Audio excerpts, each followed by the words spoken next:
Hi friends, welcome back to study classes. तो my dear friends, आज आपके साथ जुड़े हैं हमारा जो इनकम टैक्स का यूनिट है उसका रैपिड रिवीजन करने वाले हैं। इस यूनिट के सभी इंपॉर्टेंट टॉपिक्स को आज हम कवर अप करने वाले हैं, ब्रीफ मैनर में, कंसाइज मैनर में, और काफी सारी अंडरस्टैंडिंग आपकी इनकम टैक्स की इसी लेक्चर से हो जाएगी।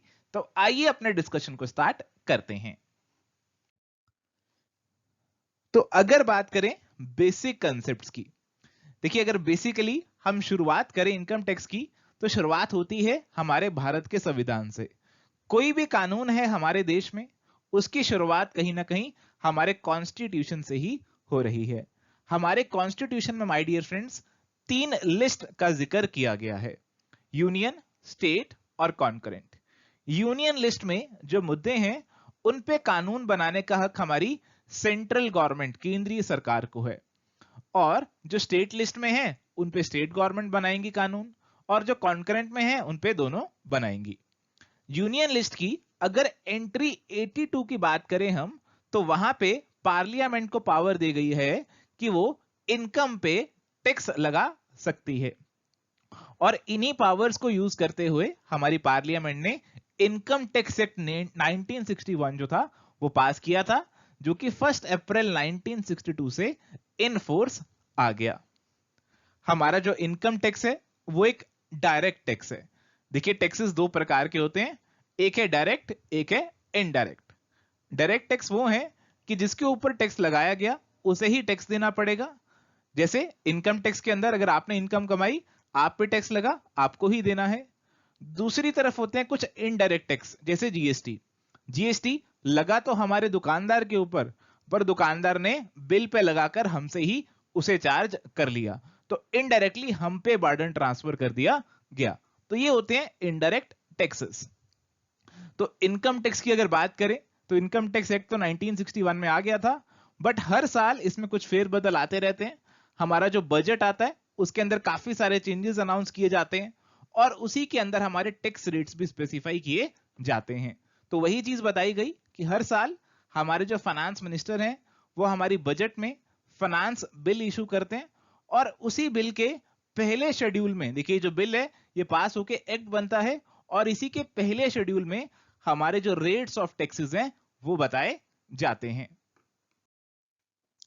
चलिए तो आगे बढ़ते हैं और बात करते हैं कुछ इंपॉर्टेंट डेफिनेशंस की। तो पहली डेफिनेशन हमारे पास है पर्सन की, और साथ में इसका सेक्शन और सबसेक्शन भी आपको गिवन है।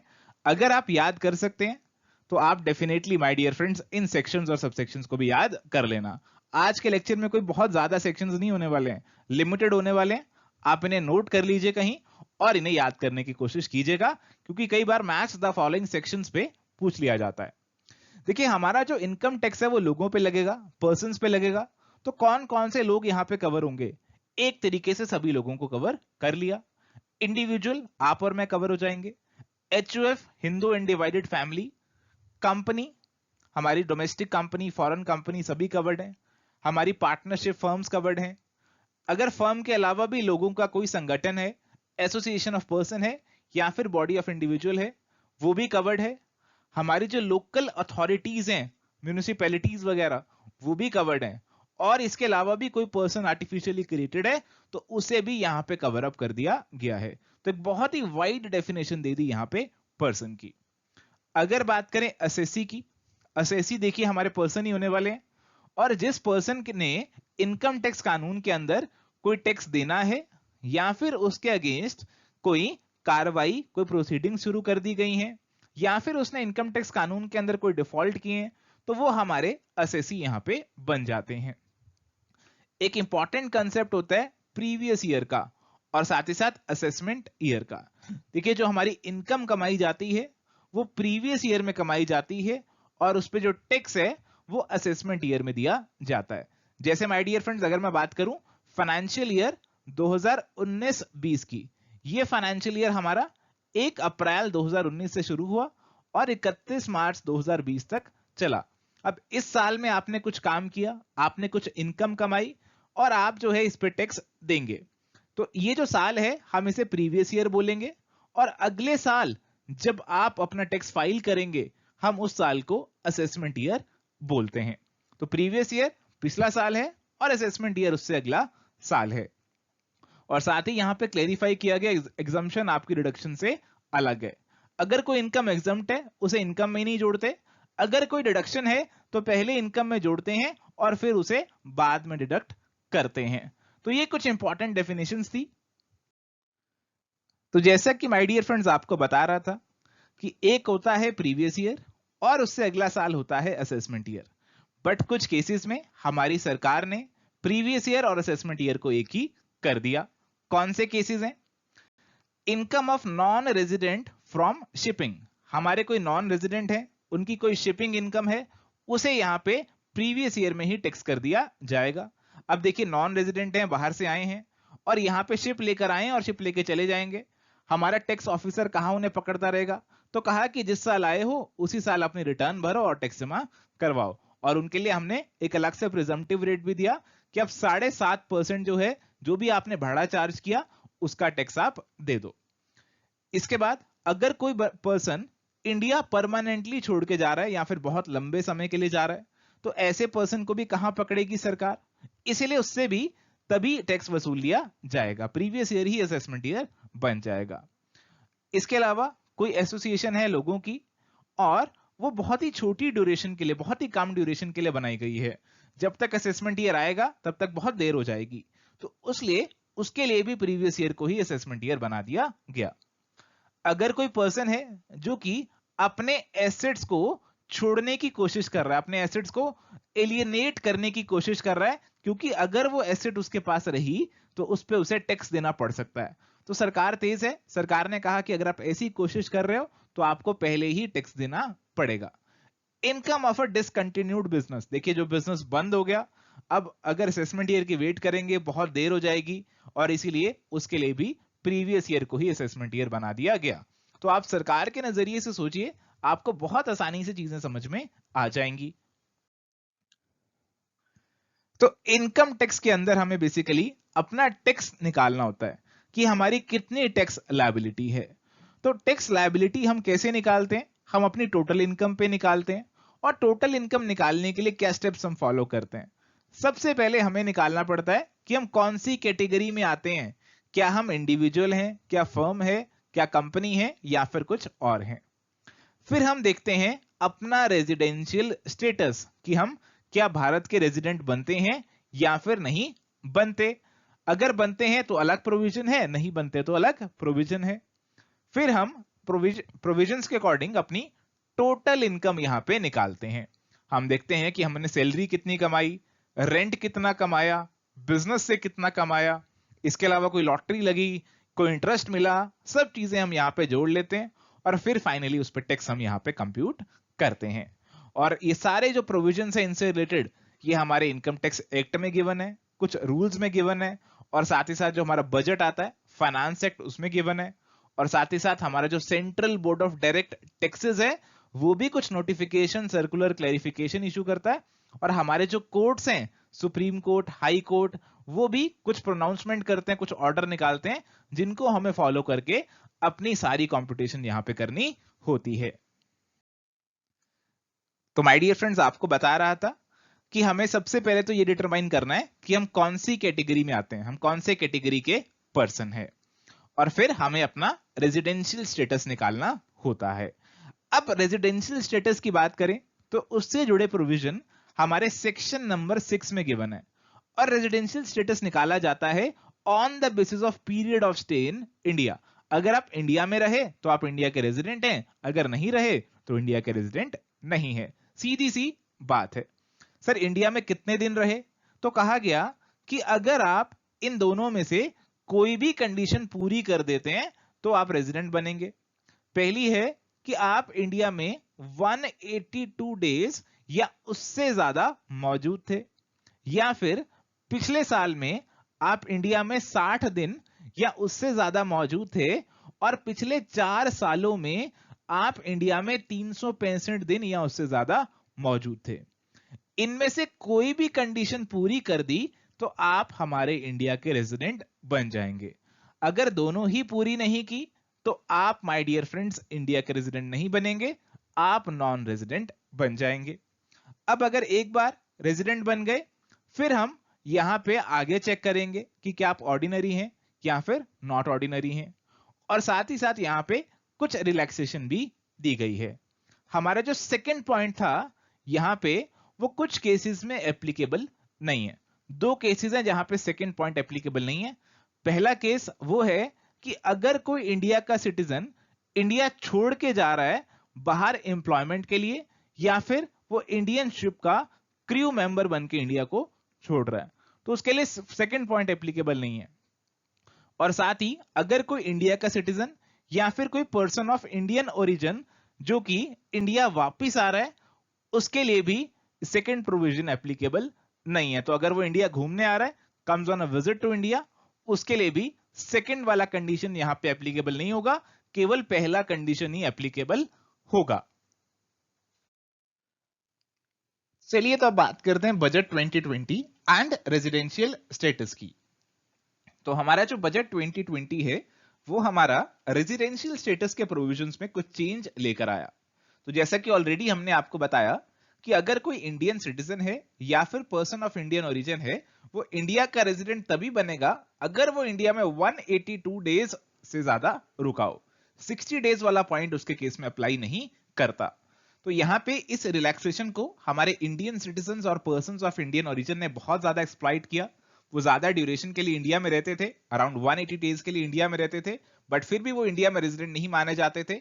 उन्हें अपनी ग्लोबल इनकम पे इंडिया में टैक्स देना नहीं पड़ता था। तो बेसिकली वो इंडिया के रेजिडेंट ही थे, बट वो ऐसे टैक्स प्लानिंग कर लेते थे कि उनको इंडिया में अपनी बाकी इनकम को शो ना करना पड़े। तो इस प्लानिंग को रोकने के लिए अभी फाइनेंस एक्ट 2020 चेंज लेकर आया। तो यहाँ पे हमारे पास चेंज आया कि हमारा जो 182 डेज का जो पीरियड है उसे हम रिड्यूस करके कितना कर देंगे, 120 कर देंगे।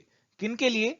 Indian citizens and persons of Indian origin जिनकी total income other than income from foreign sources, यानी कि उनकी इंडिया की इनकम अगर 15 लाख रुपए से ज्यादा है, तो इसलिए उस केस में हम इस 182 डेज को 120 डेज बना देंगे। तो ये चेंज यहां पे हम लेकर आए। जिनकी इनकम ज्यादा है उनके लिए 182 डेज नहीं है, अब उनके लिए 120 डेज हो जाएगा अगर वो सिटीजन ऑफ इंडिया है या फिर पर्सन ऑफ इंडियन ओरिजिन है। और साथ ही साथ फाइनेंस एक्ट 2020 एक और कंसेप्ट लेकर आया, डीम्ड रेजिडेंट का। तो यहां पे कहा गया कि वो इंडियन सिटीजन जिनकी total income other then foreign sources, यानी कि जिनकी इंडिया की इनकम 15 लाख से ज्यादा है और वो किसी कंट्री में रेजिडेंट नहीं बनते, तो उस केस में उन्हें इंडिया में डीम टू बी रेजिडेंट मान लिया जाएगा। तो अगर आपकी इनकम बहुत ज्यादा है और यहां पे आप किसी भी कंट्री में रेजिडेंट नहीं हो, तो उस केस में हम आपको इंडिया में रेजिडेंट बना देंगे। तो ये चेंज हम यहां पे लेकर आए।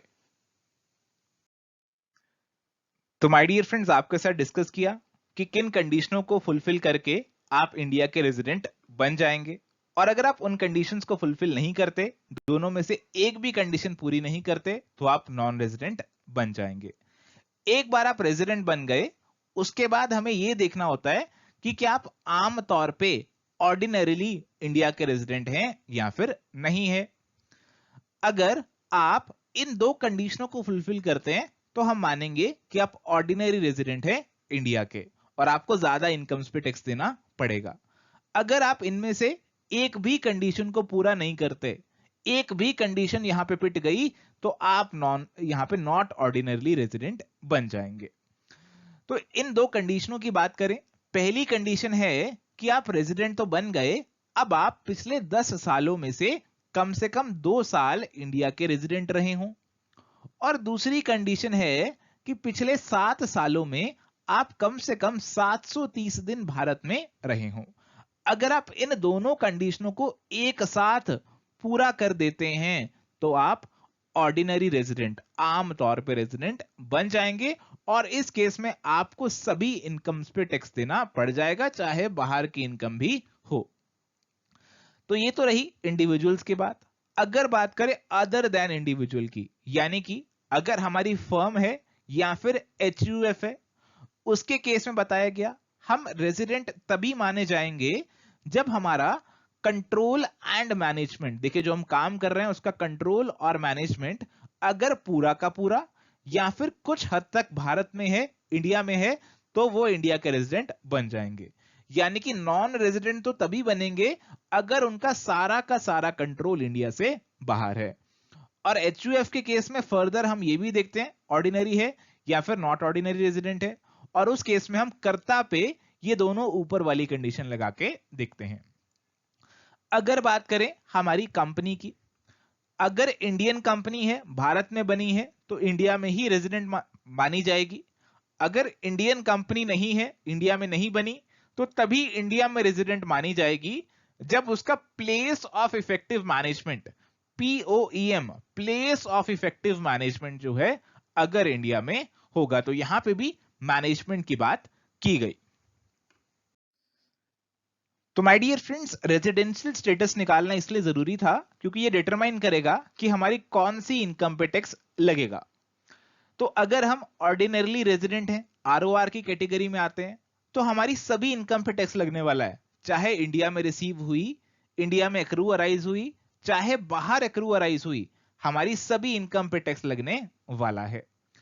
अगर हम रेजिडेंट तो हैं बट ऑर्डिनरी रेजिडेंट नहीं है, तो इंडिया की जो इनकम है, जो इंडिया में रिसीव हुई या फिर इंडिया में एक्रू और अराइज हुई, उस पे तो टैक्स देना पड़ेगा, बट जो इंडिया के बाहर एक्रू और अराइज हुई उस पे जनरली नहीं देना पड़ेगा। बट अगर कोई इंडिया से बाहर इनकम एक्रू अराइज हुई, बट वो इनकम इसलिए अराइज हुई क्योंकि हमारा कोई बिजनेस और प्रोफेशन इंडिया में सेटअप है और उसके कारण वो इनकम हमें इंडिया से बाहर अराइज हो रही है, तो फिर इस केस में ही इन्हें जो है इंडिया में उस पर टैक्स देना पड़ेगा, अदरवाइज इन्हें इंडिया में टैक्स नहीं देना बाहर की इनकम पे। नॉन रेजिडेंट की बात करें तो केवल इंडिया की इनकम, इंडिया में रिसीव या एक्रू राइज हुई, उसी पे देंगे, अदरवाइज वो किसी और इनकम पे टैक्स नहीं देंगे, बाहर की इनकम पे वो टैक्स यहां पे नहीं देंगे। तो हमने यहां पे वर्ड यूज किया इनकम डीम्ड टू अक्रू और अराइज इन इंडिया। हम कौन सी इनकम को अक्रू और अराइज इन इंडिया मानेंगे, तो वो भी बताया गया कि हमारा कोई प्रॉपर्टी है, बिजनेस कनेक्शन है, एसेट है इंडिया में, उससे इनकम मिली, हमने कोई सैलरी मिली हमें for services rendered in India, वो इंडिया में अक्रू अराइज्ड है। गवर्नमेंट ऑफ इंडिया ने इंडिया के सिटीजन को salary the for services outside India, उसे भी इंडिया की इनकम ही माना जाएगा क्योंकि भारत सरकार ने वो सैलरी दी है। इंडियन कंपनी ने अगर डिविडेंड दिया या फिर interest, royalty, fee for technical services Indian government ने दी या फिर इंडियन रेजिडेंट ने दी, तो भी उसे डीम्ड टू अक्रू और अराइज इन इंडिया ही माना जाएगा। तो my dear friends, residential status पहचानने के बाद हमें आगे बढ़ना है, हमें अपनी इनकम कंप्यूट करनी है डिफरेंट हेड्स के अंदर। तो हमारे पास जो डिफरेंट हेड्स हैं उनके अंदर हम इनकम यहां पे कंप्यूट करेंगे, salary, house property, business profession, capital gain, other sources compute करेंगे। और उसे कंप्यूट करने के बाद अगर कोई एडजस्टमेंट करनी है, कोई क्लबिंग ऑफ इनकम करनी है, कोई सेट ऑफ कैरी फॉरवर्ड करना है लॉसेस का, वो करेंगे। फिर हमारी ग्रॉस टोटल इनकम यहां पे निकल कर आएगी और फिर हम कुछ डिडक्शंस जो हमें मिलनी है चैप्टर 6A के अंदर, सेक्शन 80C से 80U के अंदर, जैसे कोई LIC हमने पे की, जो डिडक्शंस हमें मिलनी है उसे घटा देंगे और फिर हमारी टोटल इनकम निकल कर आएगी। तो यहां पे आप ध्यान से देखिए कि आपकी ग्रॉस टोटल इनकम जो है वो अलग है और आपकी जो टोटल इनकम है वो अलग है। इनका फर्क आपको पता होना चाहिए कि अगर कोई टोटल इनकम की बात कर रहा है वो रिडक्शंस घटाने के बाद है, बट अगर कोई ग्रॉस टोटल इनकम की बात कर रहा है तो वो आपकी रिडक्शंस घटाने से पहले है।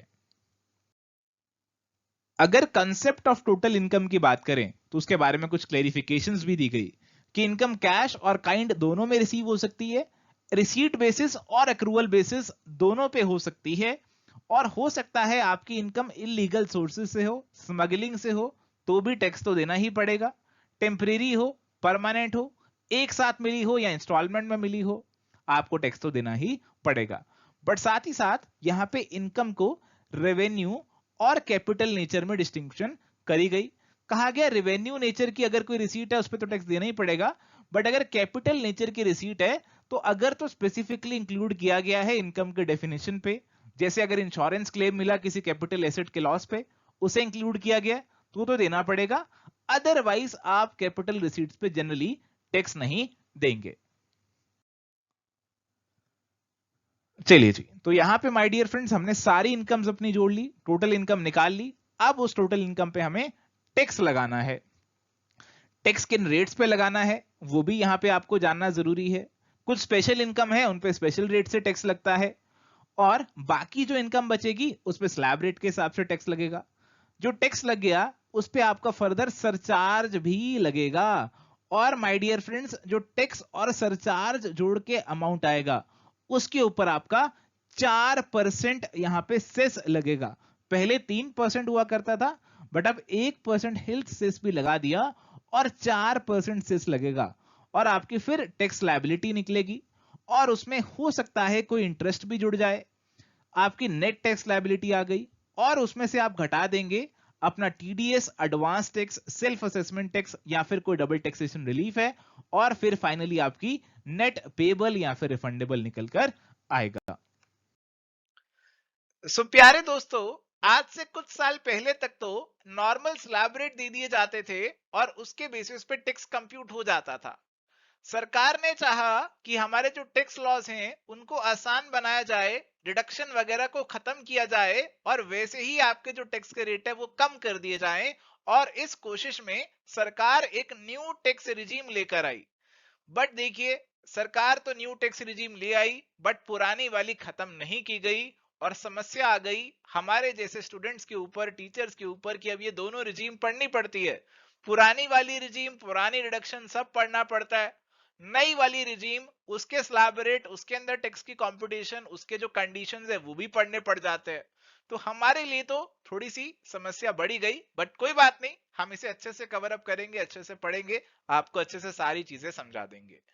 तो इनकम टैक्स अगर आपको कंप्यूट करना है तो कैसे कंप्यूट होगा, डिपेंड करता है कि आप न्यू रिजीम को फॉलो कर रहे हैं, जैसे आज की डेट में डिफॉल्ट रिजीम बना दिया गया है, या फिर आप पुरानी ओल्ड रिजीम को फॉलो कर रहे हैं, जिसे आज की डेट में केवल ऑप्शनल रिजीम का नाम दे दिया गया है। तो अगर आप न्यू रिजीम फॉलो करते हैं तो उसके अंदर आपको टैक्स रेट कम देखने को मिलते हैं, बट काफी सारे डिडक्शंस, एग्जम्पशंस छोड़ने पड़ते हैं। बट अगर आप पुराने रिजीम को फॉलो करते हैं तो टैक्स रेट थोड़े से ज्यादा है, बट काफी सारे डिडक्शंस, एग्जम्पशंस आपको यहां पे मिल जाते हैं। आइए फटाफट से दोनों रिजीम्स की बात करते हैं। सबसे पहले हमारा जो डिफॉल्ट रिजीम है उसके ऊपर चर्चा करते हैं। तो प्यारे दोस्तों, पहले बात करते हैं हमारी डिफॉल्ट टैक्स रिजीम की, जिसकी चर्चा की गई है सेक्शन 115 बीएसी के अंदर। तो एक नया सेक्शन है, पहले ये रिजीम आपकी नहीं देखने को मिलती थी, बट अब ये जो रिजीम है काफी ज्यादा पॉपुलर हो चुकी है और इसके अंदर आपको कंसेशनल रेट ऑफ टैक्स देखने को मिलता है, यानी कि आपके जो टैक्स रेट है वो यहाँ पे कम हो जाते हैं। ध्यान रखने वाली चीज ये है कि ये रिजीम कौन कौन से सेसिस के लिए अवेलेबल है। इंडिविजुअल तक तो सबको याद रहता है, बट इंडिविजुअल के अलावा ये वाली रिजीम एचयूएफ के लिए, एओपी बीओआई के लिए और आर्टिफिशियल जुडिशियल पर्सन के लिए भी इक्वली एप्लीकेबल है। अब इस वाली रिजीम के अंदर आपके जो टैक्स रेट है वो आपको थोड़े से कम होते हुए दिखते हैं। आपके जो स्लैब्स है वो आपको बड़े होते हुए यहाँ पे दिखते हैं, यानी कि आपके नंबर ऑफ स्लैब्स यहाँ पे ज्यादा है। बट आपको कुछ कंसेशंस, कुछ डिडक्शंस, कुछ एग्जम्पशंस, इनको त्यागना पड़ता है, इनको छोड़ना पड़ता है। तो कुछ पाने के लिए, कम टैक्स रेट पाने के लिए कुछ डिडक्शन, कंसेशन भी आपको छोड़ने पड़ते हैं। अब ये वाले जो रेट आपको नीचे दे रखे हैं, आप देख सकते हैं ये सेक्शन 115 बीएसी के अंदर दिए गए हैं। और इन रेट्स के अकॉर्डिंग अगर आपकी 3 लाख तक इनकम है तो कोई टैक्स रेट, कोई टैक्स नहीं है। अगर 3 से 6 लाख तक इनकम है तो उस केस में पहले 3 लाख पे कोई टैक्स नहीं है, उसके बाद 5% टैक्स है। ऐसे ही 6 से 9 इनकम है तो पहले आपके 0 और 5% टैक्स, उसके बाद 10%, फिर 9 से 12 पे 15%, 12 से 15 पे 20%, और 15 लाख से ऊपर आपका 30% टैक्स यहाँ पे लेवी होगा। आगे एक एग्जांपल डिस्कस करेंगे, उससे आपको टैक्स रेट की और ज्यादा अच्छे से क्लैरिटी हो जाएगी कि कैसे इन्हें कंप्यूट किया जाता है। ध्यान रखिए, ये फ्लैट रेट ऑफ टैक्स नहीं है। अगर मैं आपसे कहता हूं किसी एक पर्सन की इनकम 5 लाख है, तो इसका मतलब ये नहीं है कि 5 लाख पे सीधा सीधा 5% टैक्स लगा दो। इसका मतलब है कि पहले 3 लाख पे कोई टैक्स नहीं लगेगा और अगले 2 लाख पे 5% लगेगा, यानी कि 10,000। उसका टोटल टैक्स यहाँ पे आपका 10,000 ही बनने वाला है। तो ये चीज ध्यान में रखने वाली है। और प्यारे दोस्तों, अब ये जो रेट्स आपको दे रखे हैं इनको डिफॉल्ट टैक्स रेट्स का नाम दे रखा है, यानी कि बाय डिफॉल्ट अगर आप अपना टैक्स भरना चाहेंगे तो इन्हीं रेट्स के अकॉर्डिंग वो कैलकुलेट किया जाएगा। अगर आप चाहते हैं कि आप इन रेट्स को नहीं फॉलो करना चाहते, आप ओल्ड रिजीम या फिर ऑप्शनल रिजीम को फॉलो करना चाहते हैं, तो फिर वो आपको चूज करनी पड़ेगी। तो बाय डिफॉल्ट इन्हीं रेट्स के अकॉर्डिंग आपका टैक्स कंप्यूट किया जाएगा। और एक क्वेरी ये भी रहती है कि सर इसमें अगर सीनियर सिटीजन है तो स्लैब क्या हो जाएगी, सुपर सीनियर के केस में स्लैब क्या हो जाएगी।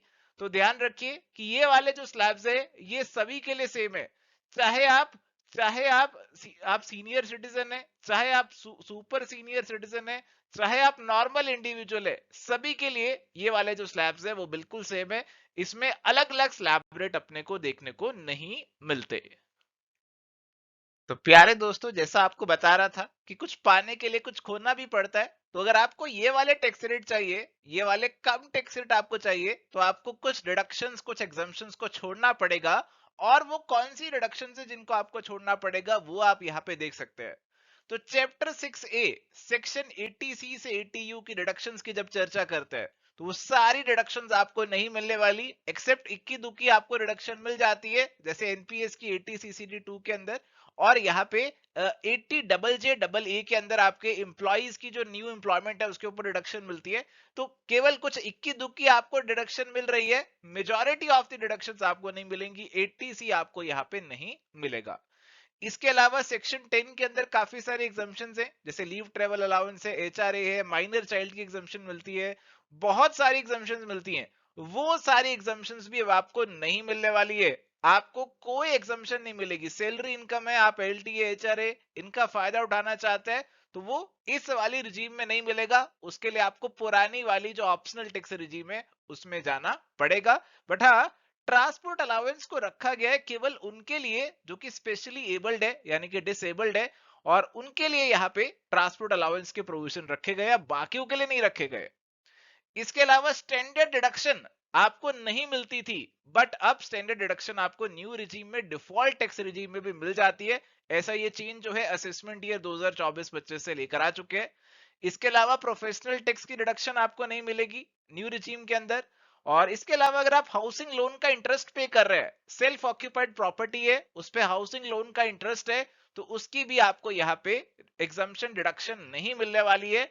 और अगर आपका कोई हाउस प्रॉपर्टी का लॉस होता है तो आप उसे किसी और हेड से सेट ऑफ वगैरह भी नहीं कर सकता है। तो हाउसिंग लोन का जो इंटरेस्ट है अब उसका फायदा आपको इस न्यू रिजीम में, डिफॉल्ट रिजीम में नहीं मिलता है।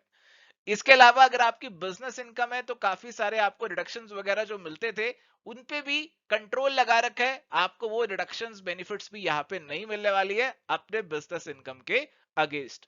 फैमिली पेंशन की रिडक्शन भी पहले नहीं मिलती थी, अदर सोर्सेज में इसकी चर्चा आपसे होगी। तो अभी ये अलाउ कर दी गई है असेसमेंट ईयर 2024-25 से, आपको न्यू रिजीम में भी आपको फैमिली पेंशन की रिडक्शन मिल जाएगी। इसके अलावा अगर आप न्यू रिजीम ऑप्ट करते हैं तो आपके ऊपर एएमटी, ऑल्टरनेट मिनिमम टैक्स, ये अपने आप में अलग से टॉपिक है, इसके प्रोविजन भी लागू नहीं होते हैं। और आपके जो स्लैब रेट हमने देखे केवल उसी के अकॉर्डिंग आपको टैक्स पे करना होता है। तो चलिए आगे आते हैं अपनी ऑप्शनल या फिर ओल्ड टैक्स रिजीम की तरफ। तो आपको बता रहे थे कि बाय डिफॉल्ट अगर आपको अभी अपना टैक्स कंप्यूट करना है तो वो न्यू रिजीम के अकॉर्डिंग ही कंप्यूट किया जाएगा, जो भी आपके साथ डिस्कस करी। जो पुरानी वाली रिजीम थी, अगर आप उसे ऑप्ट करना चाहते हैं तो फिर आपको उसे अलग से ऑप्ट करना पड़ेगा। आप उसे ऑप्ट करना चाहते हैं बिल्कुल आपकी मर्जी है, आप करना चाहते हैं बिल्कुल कीजिए। और उसके अंदर जो भी आपके हर साल स्लैब रेट्स बताए जाते हैं फाइनेंस एक्ट के अंदर, उसके अकॉर्डिंग आप अपना टैक्स यहाँ पे कंप्यूट कर लेंगे। तो जो अभी स्लैब रेट चल रहे हैं वो आप यहाँ पे देख सकते हैं कि जो भी हमारे स्लैब रेट चल रहे हैं इंडिविजुअल, एचयूएफ, एओपी, बीओआई और आर्टिफिशियल यूरिडिशियल पर्सन के लिए, वो इस तरीके से आपको यहाँ पे देखने को मिल रहा है। तो ये वाले स्लैब रेट आपके यहाँ पे डिपेंड करता है कि आप सीनियर सिटीजन है, सुपर सीनियर सिटीजन है, या फिर 60 ईयर से नीचे आप किए जाए, और अकॉर्डिंगली आपके स्लैब रेट यहाँ पे अप्लाई कर जाते हैं। तो अगर हम नॉर्मल पर्सन की बात करें जिसकी एज 60 ईयर से कम है, तो उसके लिए 2.5 लाख तक कोई टैक्स नहीं लगता। 2.5 लाख से 5 लाख पे 5% टैक्स है, 5 से 10 लाख पे 20% टैक्स है, और 10 लाख से ऊपर 30% यहाँ पे टैक्स है। तो टैक्स रेट आपको थोड़े से ज्यादा देखने को मिल रहा है, बट प्यारे दोस्तों यहाँ पे आपको बहुत सारी डिडक्शंस और एग्जम्पशंस का फायदा भी मिल जाता है। और ऐसे ही अगर आपकी उम्र 60 साल से ज्यादा है, 80 से कम है, यानी कि आप सीनियर सिटीजन वाली कैटेगरी में आ जाते हैं, तो उस केस में अप टू 3 लाख आप पे कोई टैक्स नहीं है, 3 से 5 लाख पे 5%, 5 से 10 पे 20% और 10 लाख से ऊपर 30%। और अगर आप सुपर सीनियर सिटीजन की कैटेगरी में आ जाते हैं तो 5 लाख तक कोई टैक्स आपको नहीं देना, 5 से 10 पे 20% और 10 से ऊपर 30% टैक्स आप दे देंगे। तो यहाँ पे आपके जो स्लैब रेट है वो अलग अलग हो जाते हैं सीनियर सिटीजन और सुपर सीनियर सिटीजन के लिए, बट ध्यान रखिए कि रेजिडेंट के लिए ये अलग अलग हो जाते हैं। अगर आप नॉन रेजिडेंट हैं, लेट्स सपोज आपकी एज 65 इयर्स है और आप नॉन रेजिडेंट है, तो फिर उस केस में आपको ये 3 लाख वाले स्लैब का बेनिफिट नहीं मिलेगा, आप ये पहले वाले केस में ही कवर हो जाएंगे, 2.5 लाख से ही आपकी इनकम कंप्यूट की जाएगी। और ऐसे ही अगर आपकी 85 इयर्स एज है, आप नॉन रेजिडेंट है, तो अगेन आपको ये 5 लाख वाली स्लैब का बेनिफिट नहीं मिलेगा, आप पे जो नॉर्मल पहला वाला जो केस आ रहा है 2.5 लाख वाला वही अप्लाई करेगा। तो अगर आप नॉन रेजिडेंट है या फिर अगर आप रेजिडेंट 60 ईयर से नीचे है तो पहला वाला केस ही अप्लाई करेगा।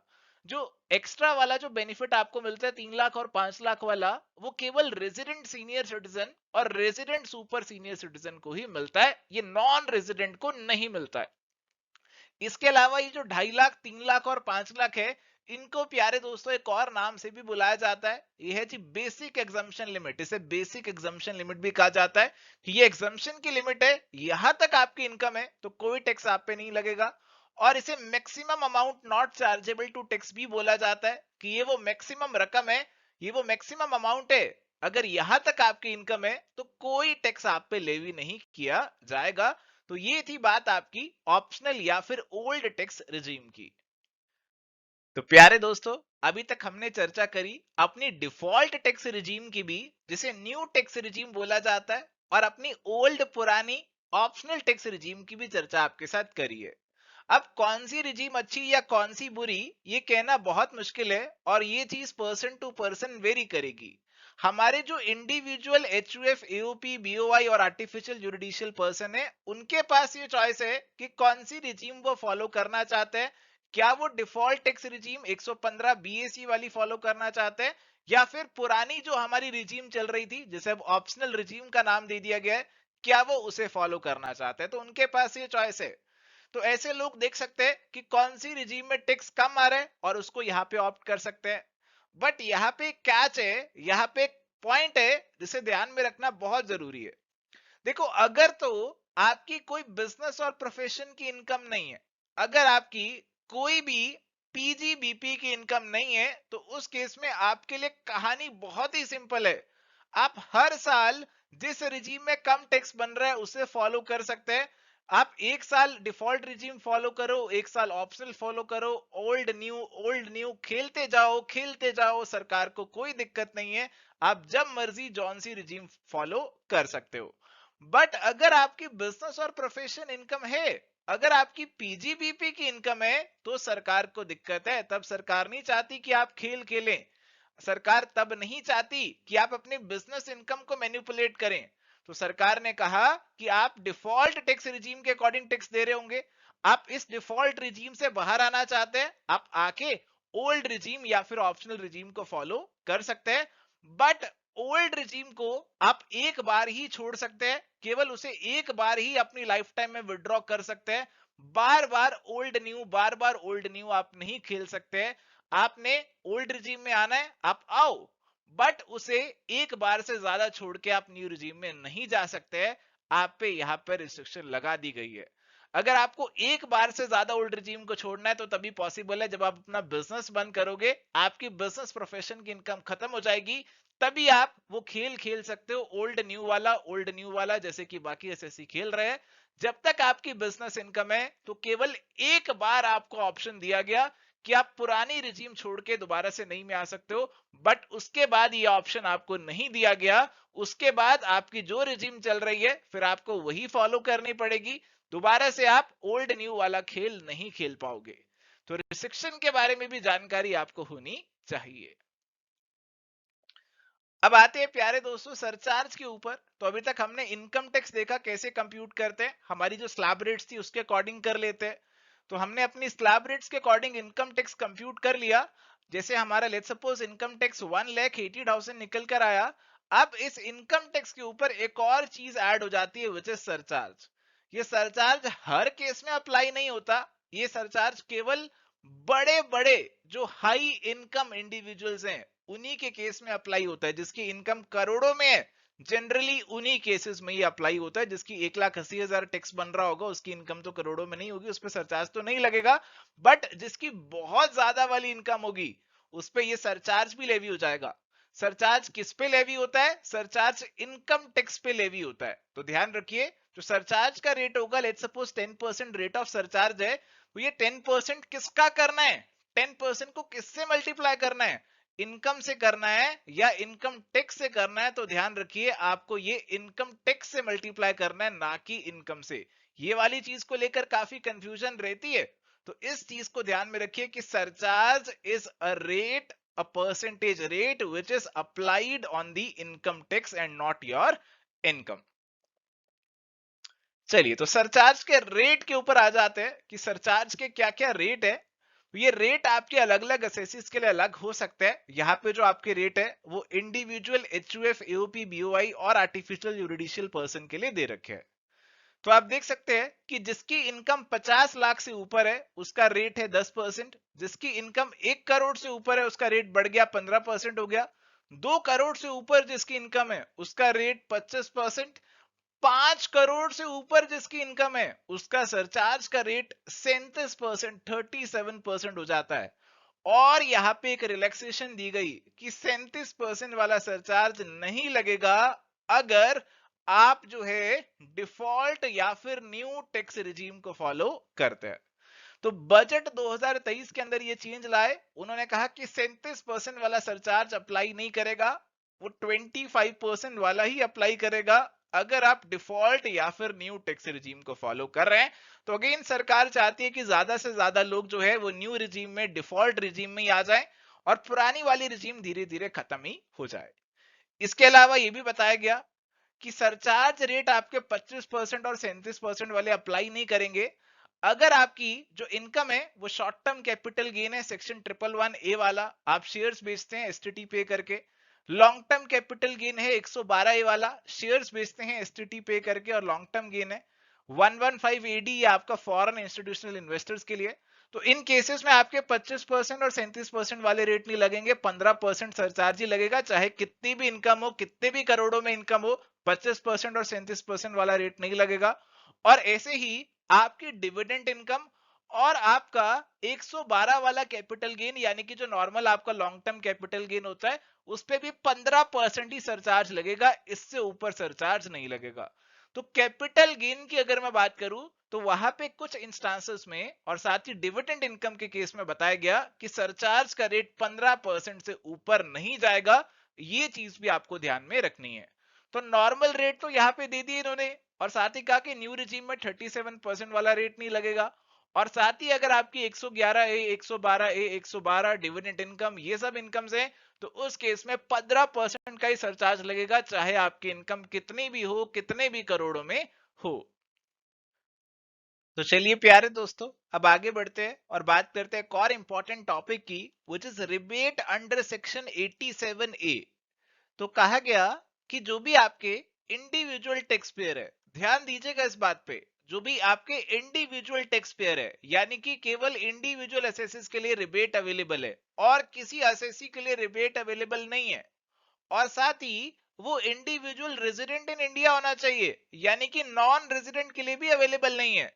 तो दो चीजें है, इंडिविजुअल हो और रेजिडेंट इन इंडिया हो, तो रिबेट आपको मिलेगी। अब रिबेट आपको कितनी मिलेगी, कब मिलेगी, इसे समझने की कोशिश करते हैं।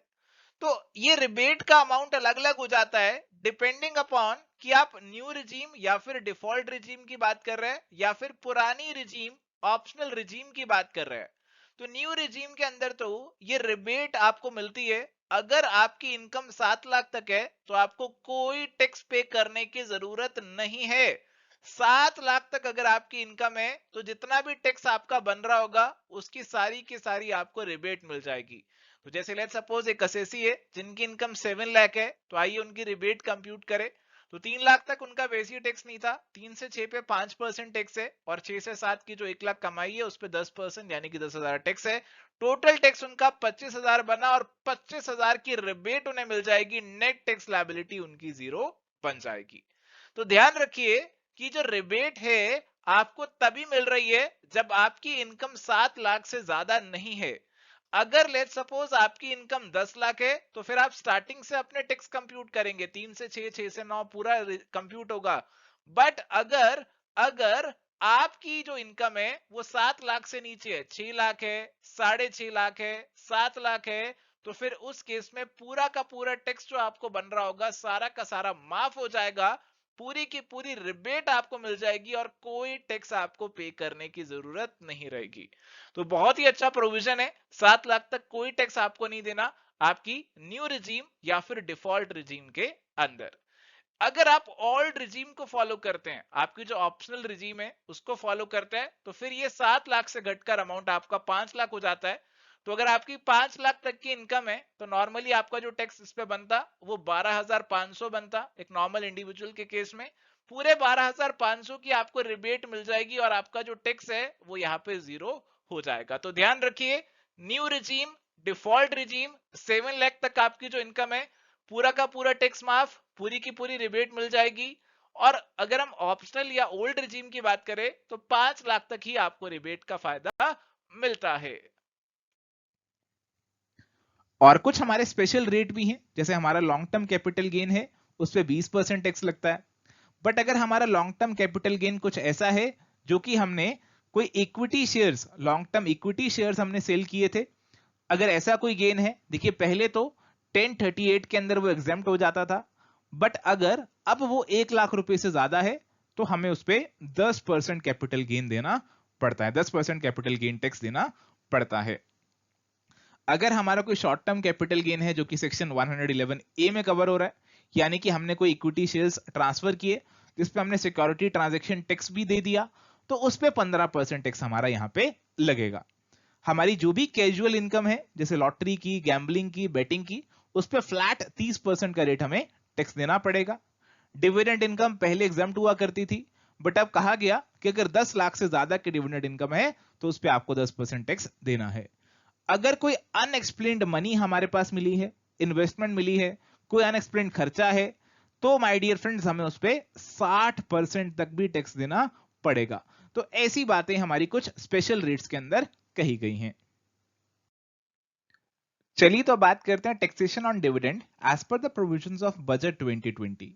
तो जैसा भी आपको बताया कि जो हमारे पुराने प्रोविजंस थे उसके अंदर हमारे पास जो कंपनी थी उसको डीडीटी काटना होता था, डिविडेंड डिस्ट्रीब्यूशन टैक्स काटती थी और शेयर होल्डर्स को डिविडेंड पे करती थी और शेयर होल्डर्स के हैंड में वो डिविडेंड एग्जेम्प्ट हो जाता था। बट हाँ, अगर आपका डिविडेंड 10 लाख से ज्यादा है तो उस केस में आपको टैक्स देना पड़ता था।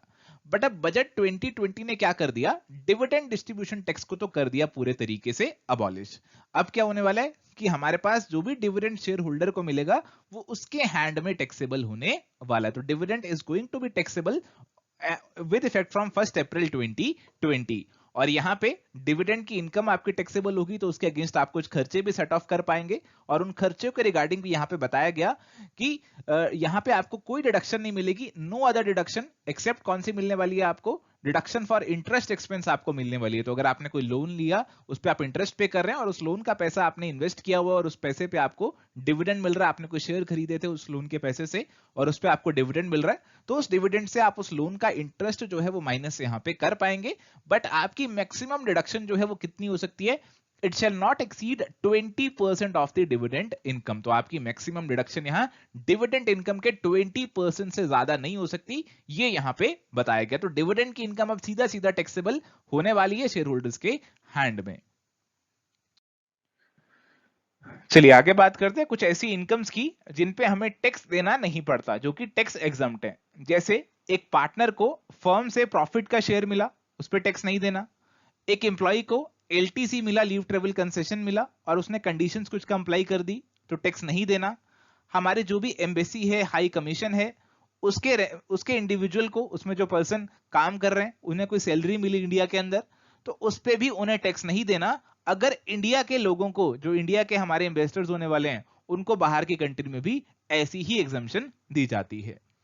और साथ ही साथ अगर हमारी गवर्नमेंट ने हमारे किसी सिटीजन ऑफ इंडिया को जो कि इंडिया से बाहर सर्विसेज रेंडर कर रहे हैं कोई परक्विजिट या अलाउंस दिए हैं, वो भी हमारे एग्जम्प्ट हैं। अगर आपको कोई कंपनसेशन मिली है at the time of retrenchment, आपको नौकरी से निकाला गया और कुछ कंपनसेशन मिली तो उस पर भी आपको टैक्स नहीं देना। मैक्सिमम एग्जम्पशन 5 लाख तक की यहाँ पे मिल सकती है। और अगर आप वॉलंटरली रिटायर हो रहे हैं और उस टाइम पे आपको कोई कंपनसेशन मिल रहा है तो भी माय डियर फ्रेंड्स आपको 5 लाख तक की एग्जम्पशन यहाँ पे दी गई है। अगर कोई डिजास्टर के अंदर आप मान लीजिए कोई आपका नुकसान हो गया था और आपको उसकी कोई कंपनसेशन मिल रही है सेंट्रल गवर्नमेंट से, स्टेट गवर्नमेंट से, लोकल अथॉरिटी से, तो उसे भी माय डियर फ्रेंड्स यहाँ पे एग्जम्प्ट किया गया है। इसके अलावा हमने कोई LIC करवाई थी और उसके अंदर मान लीजिए हमारी कोई मैच्योरिटी हो गई या फिर कोई बोनस मिला, कोई हमें पैसे मिले, तो वो भी हमारी सेक्शन 10(10)(d) के अंदर एग्जम्प्ट किए गए हैं। हमें कोई पढ़ाई करने के लिए स्कॉलरशिप मिलती है तो वो हमारा सेक्शन 10(16) के अंदर एग्जम्प्ट है। हमारे MP MLA जो हैं उन्हें डेली अलाउंस मिलता है, वो भी एग्जम्प्ट है। फैमिली पेंशन मिली किनको? हमारे मेंबर ऑफ आर्म्ड फोर्सेस, जो हमारे आर्मी के लोग हैं, उनकी विडो को या फिर उनके बच्चों को कुछ फैमिली पेंशन मिली, वो भी एग्जम्प्ट की गई है। और अगर हमारी किसी ऐसे इंस्टीट्यूशन की इनकम है जो कि पब्लिक चैरिटेबल ट्रस्ट है या फिर सोसाइटी है जो कि खादी के डेवलपमेंट के लिए काम कर रहा है, उसकी इनकम को भी टैक्स एग्जम्प्ट किया गया है। और साथ ही साथ कहा गया कि अगर आपकी इनकम में आपके माइनर चाइल्ड की इनकम को क्लब किया गया, देखिए आपके माइनर चाइल्ड की कुछ इनकम है और उसे आपकी इनकम में यहां पे क्लब कर लिया गया है, तो उस केस में आपको यहां पे 1500 रुपीज की एग्जम्पशन मिलेगी। 1500 रुपए पर माइनर चाइल्ड की एग्जम्पशन मिलेगी। और सेक्शन 10AA के अंदर हमारी जो भी स्पेशल इकोनॉमिक जोन्स हैं उसके अंदर जो भी वो बिजनेस कर रहे हैं उनके 15 साल तक के प्रॉफिट्स पे एग्जम्पशन देने की बात की गई है। चलिए आगे बढ़ते हैं, एग्रीकल्चर इनकम की बात करते हैं। तो एग्रीकल्चर इनकम आप सभी ने सुना होगा, टैक्स एग्जम्प्ट होती है बट कुछ कंडीशंस आपको पूरी करनी होती हैं। जैसे आपकी जो एग्रीकल्चर लैंड है वो इंडिया के अंदर लोकेटेड होनी चाहिए और उस पे एग्रीकल्चरल पर्पसेस का ही काम होना चाहिए।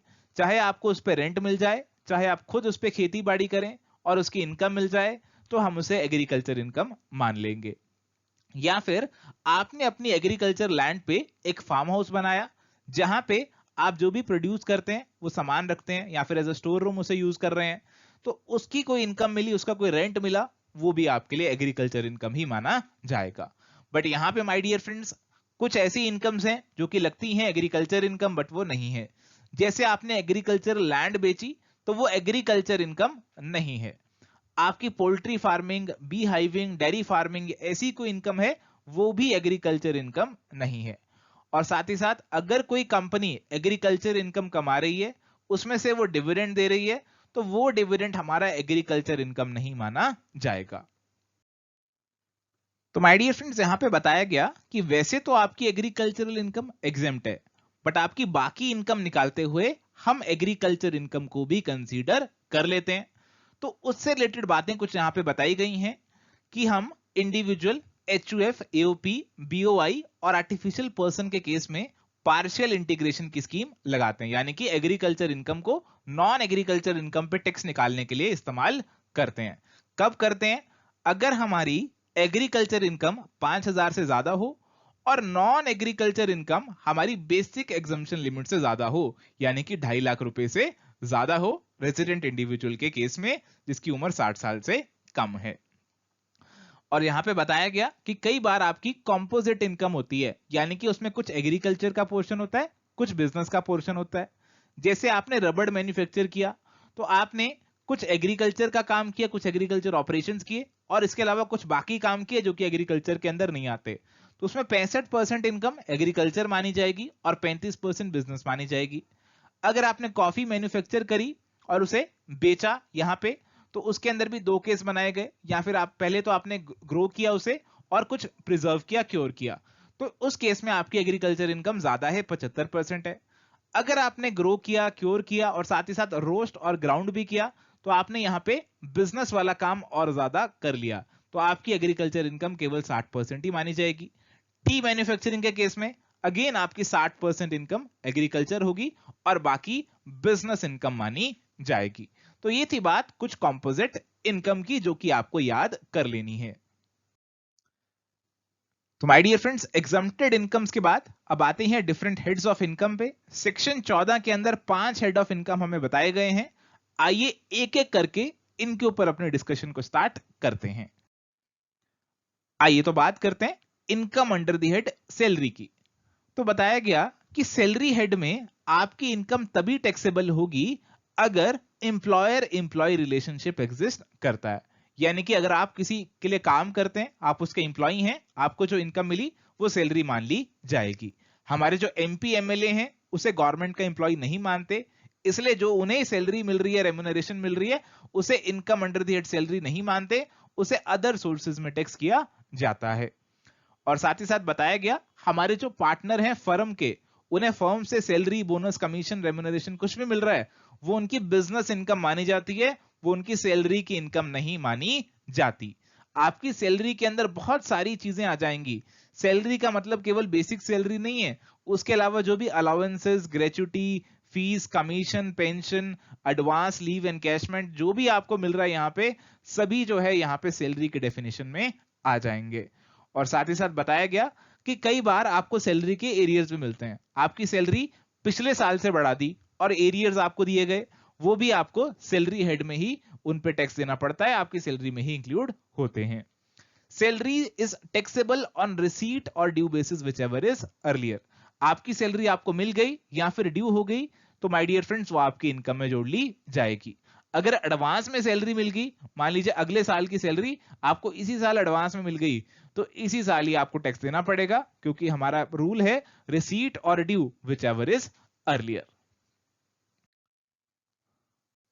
तो जैसा आपको बता रहे थे कि सैलरी के अंदर आपके अलाउंसेस भी आते हैं। अब कुछ अलाउंसेस ऐसे हैं जिन पे पूरा का पूरा टैक्स लग जाता है, जैसे डियरनेस अलाउंस, महंगाई भत्ता, medical allowance, tiffin allowance, servant allowance, non practising allowance जो कि डॉक्टर्स को दिया जाता है, डेप्यूटेशन अलाउंस, टेलीफोन अलाउंस, ये फुली टैक्सेबल है। जो भी पैसे मिले पूरे के पूरे इनकम में जोड़ लिए जाएंगे। कुछ ऐसे हैं जो कि पार्शियली एग्जम्प्ट हैं, यानी कि अगर आपने इन अलाउंसेस को एक्चुअल में खर्चा कर दिया, एक्चुअल में ही इनकर कर दिया, तो आप पे टैक्स नहीं लगेगा। बट अगर आपको ये अलाउंस मिला तो पूरा, बट आपने खर्च नहीं किया पूरा, तो बैलेंस पे टैक्स लग जाएगा। जैसे कन्वेयंस अलाउंस है, डेली अलाउंस है, हेल्पर अलाउंस है, यूनिफॉर्म अलाउंस है, ट्रेवलिंग अलाउंस है और रिसर्च करने के लिए अलाउंस है। और कुछ अलाउंस ऐसे हैं जो कि पूरे तरीके से एग्जम्प्ट है, जैसे हमारे गवर्नमेंट एम्प्लॉइज जो कि इंडिया से बाहर पोस्टेड है, उन्हें अलाउंस मिले, यूनाइटेड नेशन के एम्प्लॉइज को अलाउंसेस मिले, हाई कोर्ट और सुप्रीम कोर्ट के जजेस को जो अलाउंसेस मिले, वो पूरी तरीके से माय डियर फ्रेंड्स एग्जम्प्ट यहां पे किए गए हैं। अगर बात करें पार्टली टैक्सेबल अलाउंसेस की, तो यहां पे माय डियर फ्रेंड्स हमारे पास कुछ अलाउंसेस की लिस्ट है, जिसमें सबसे इंपॉर्टेंट है house rent allowance section 1013A के अंदर। तो बताया गया कि अगर आपको कोई हाउस रेंट अलाउंस मिल रहा है, देखिए आप जो है एम्प्लॉई हैं पर आपने घर किराए पे लिया है और आप उसका रेंट देते हैं और उसी के लिए आपको कुछ अलाउंस मिलता है, तो वो आपको एग्जम्प्ट होगा up to the least of the following. तो इन तीनों में से जो कम होगा उतनी एग्जम्पशन आपको मिलेगी। आपकी सैलरी का 50% अगर आप मेट्रो सिटीज दिल्ली, मुंबई, चेन्नई, कोलकाता में रहते हैं, या फिर आपकी सैलरी का 40%, या फिर आपको एचआरए कितना मिला, या फिर rent paid minus 10% of the salary. ये तीनों लिमिट्स हम कंप्यूट करेंगे, उसमें जो भी लीस्ट निकल कर आएगा उतनी एग्जम्पशन आपको यहां पे मिल जाएगी। सैलरी का मीनिंग भी यहां पे एक्सप्लेन किया गया, basic plus DA plus percentage commission on turnover. इसके अलावा कुछ और अलाउंसेस हैं, जैसे ट्राइबल एरिया में रहने का अलाउंस है तो 2000 रुपए महीना आपको एग्जम्पशन मिलती है उसकी। चिल्ड्रन एजुकेशन अलाउंस, बच्चों को पढ़ाने के लिए अलाउंस है, तो 100 पर मंथ पर चाइल्ड फॉर 2 चिल्ड्रन आपको एग्जम्पशन यहां पे मिल जाती है। यानी कि अगर आपके 2 बच्चों से ज्यादा बच्चे हैं तो फिर आपको बाकी बच्चों की एग्जम्पशन नहीं मिलेगी।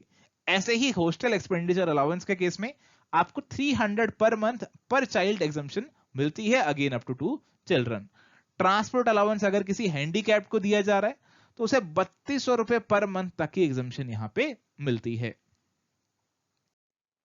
चलिए आगे बात करते हैं परक्विजिट्स की। देखिए अलाउंसेस के अलावा आपको कुछ बेनिफिट्स, फैसिलिटीज भी दी जा सकती हैं जो कि आपके परक्विजिट्स में आ जाएंगी।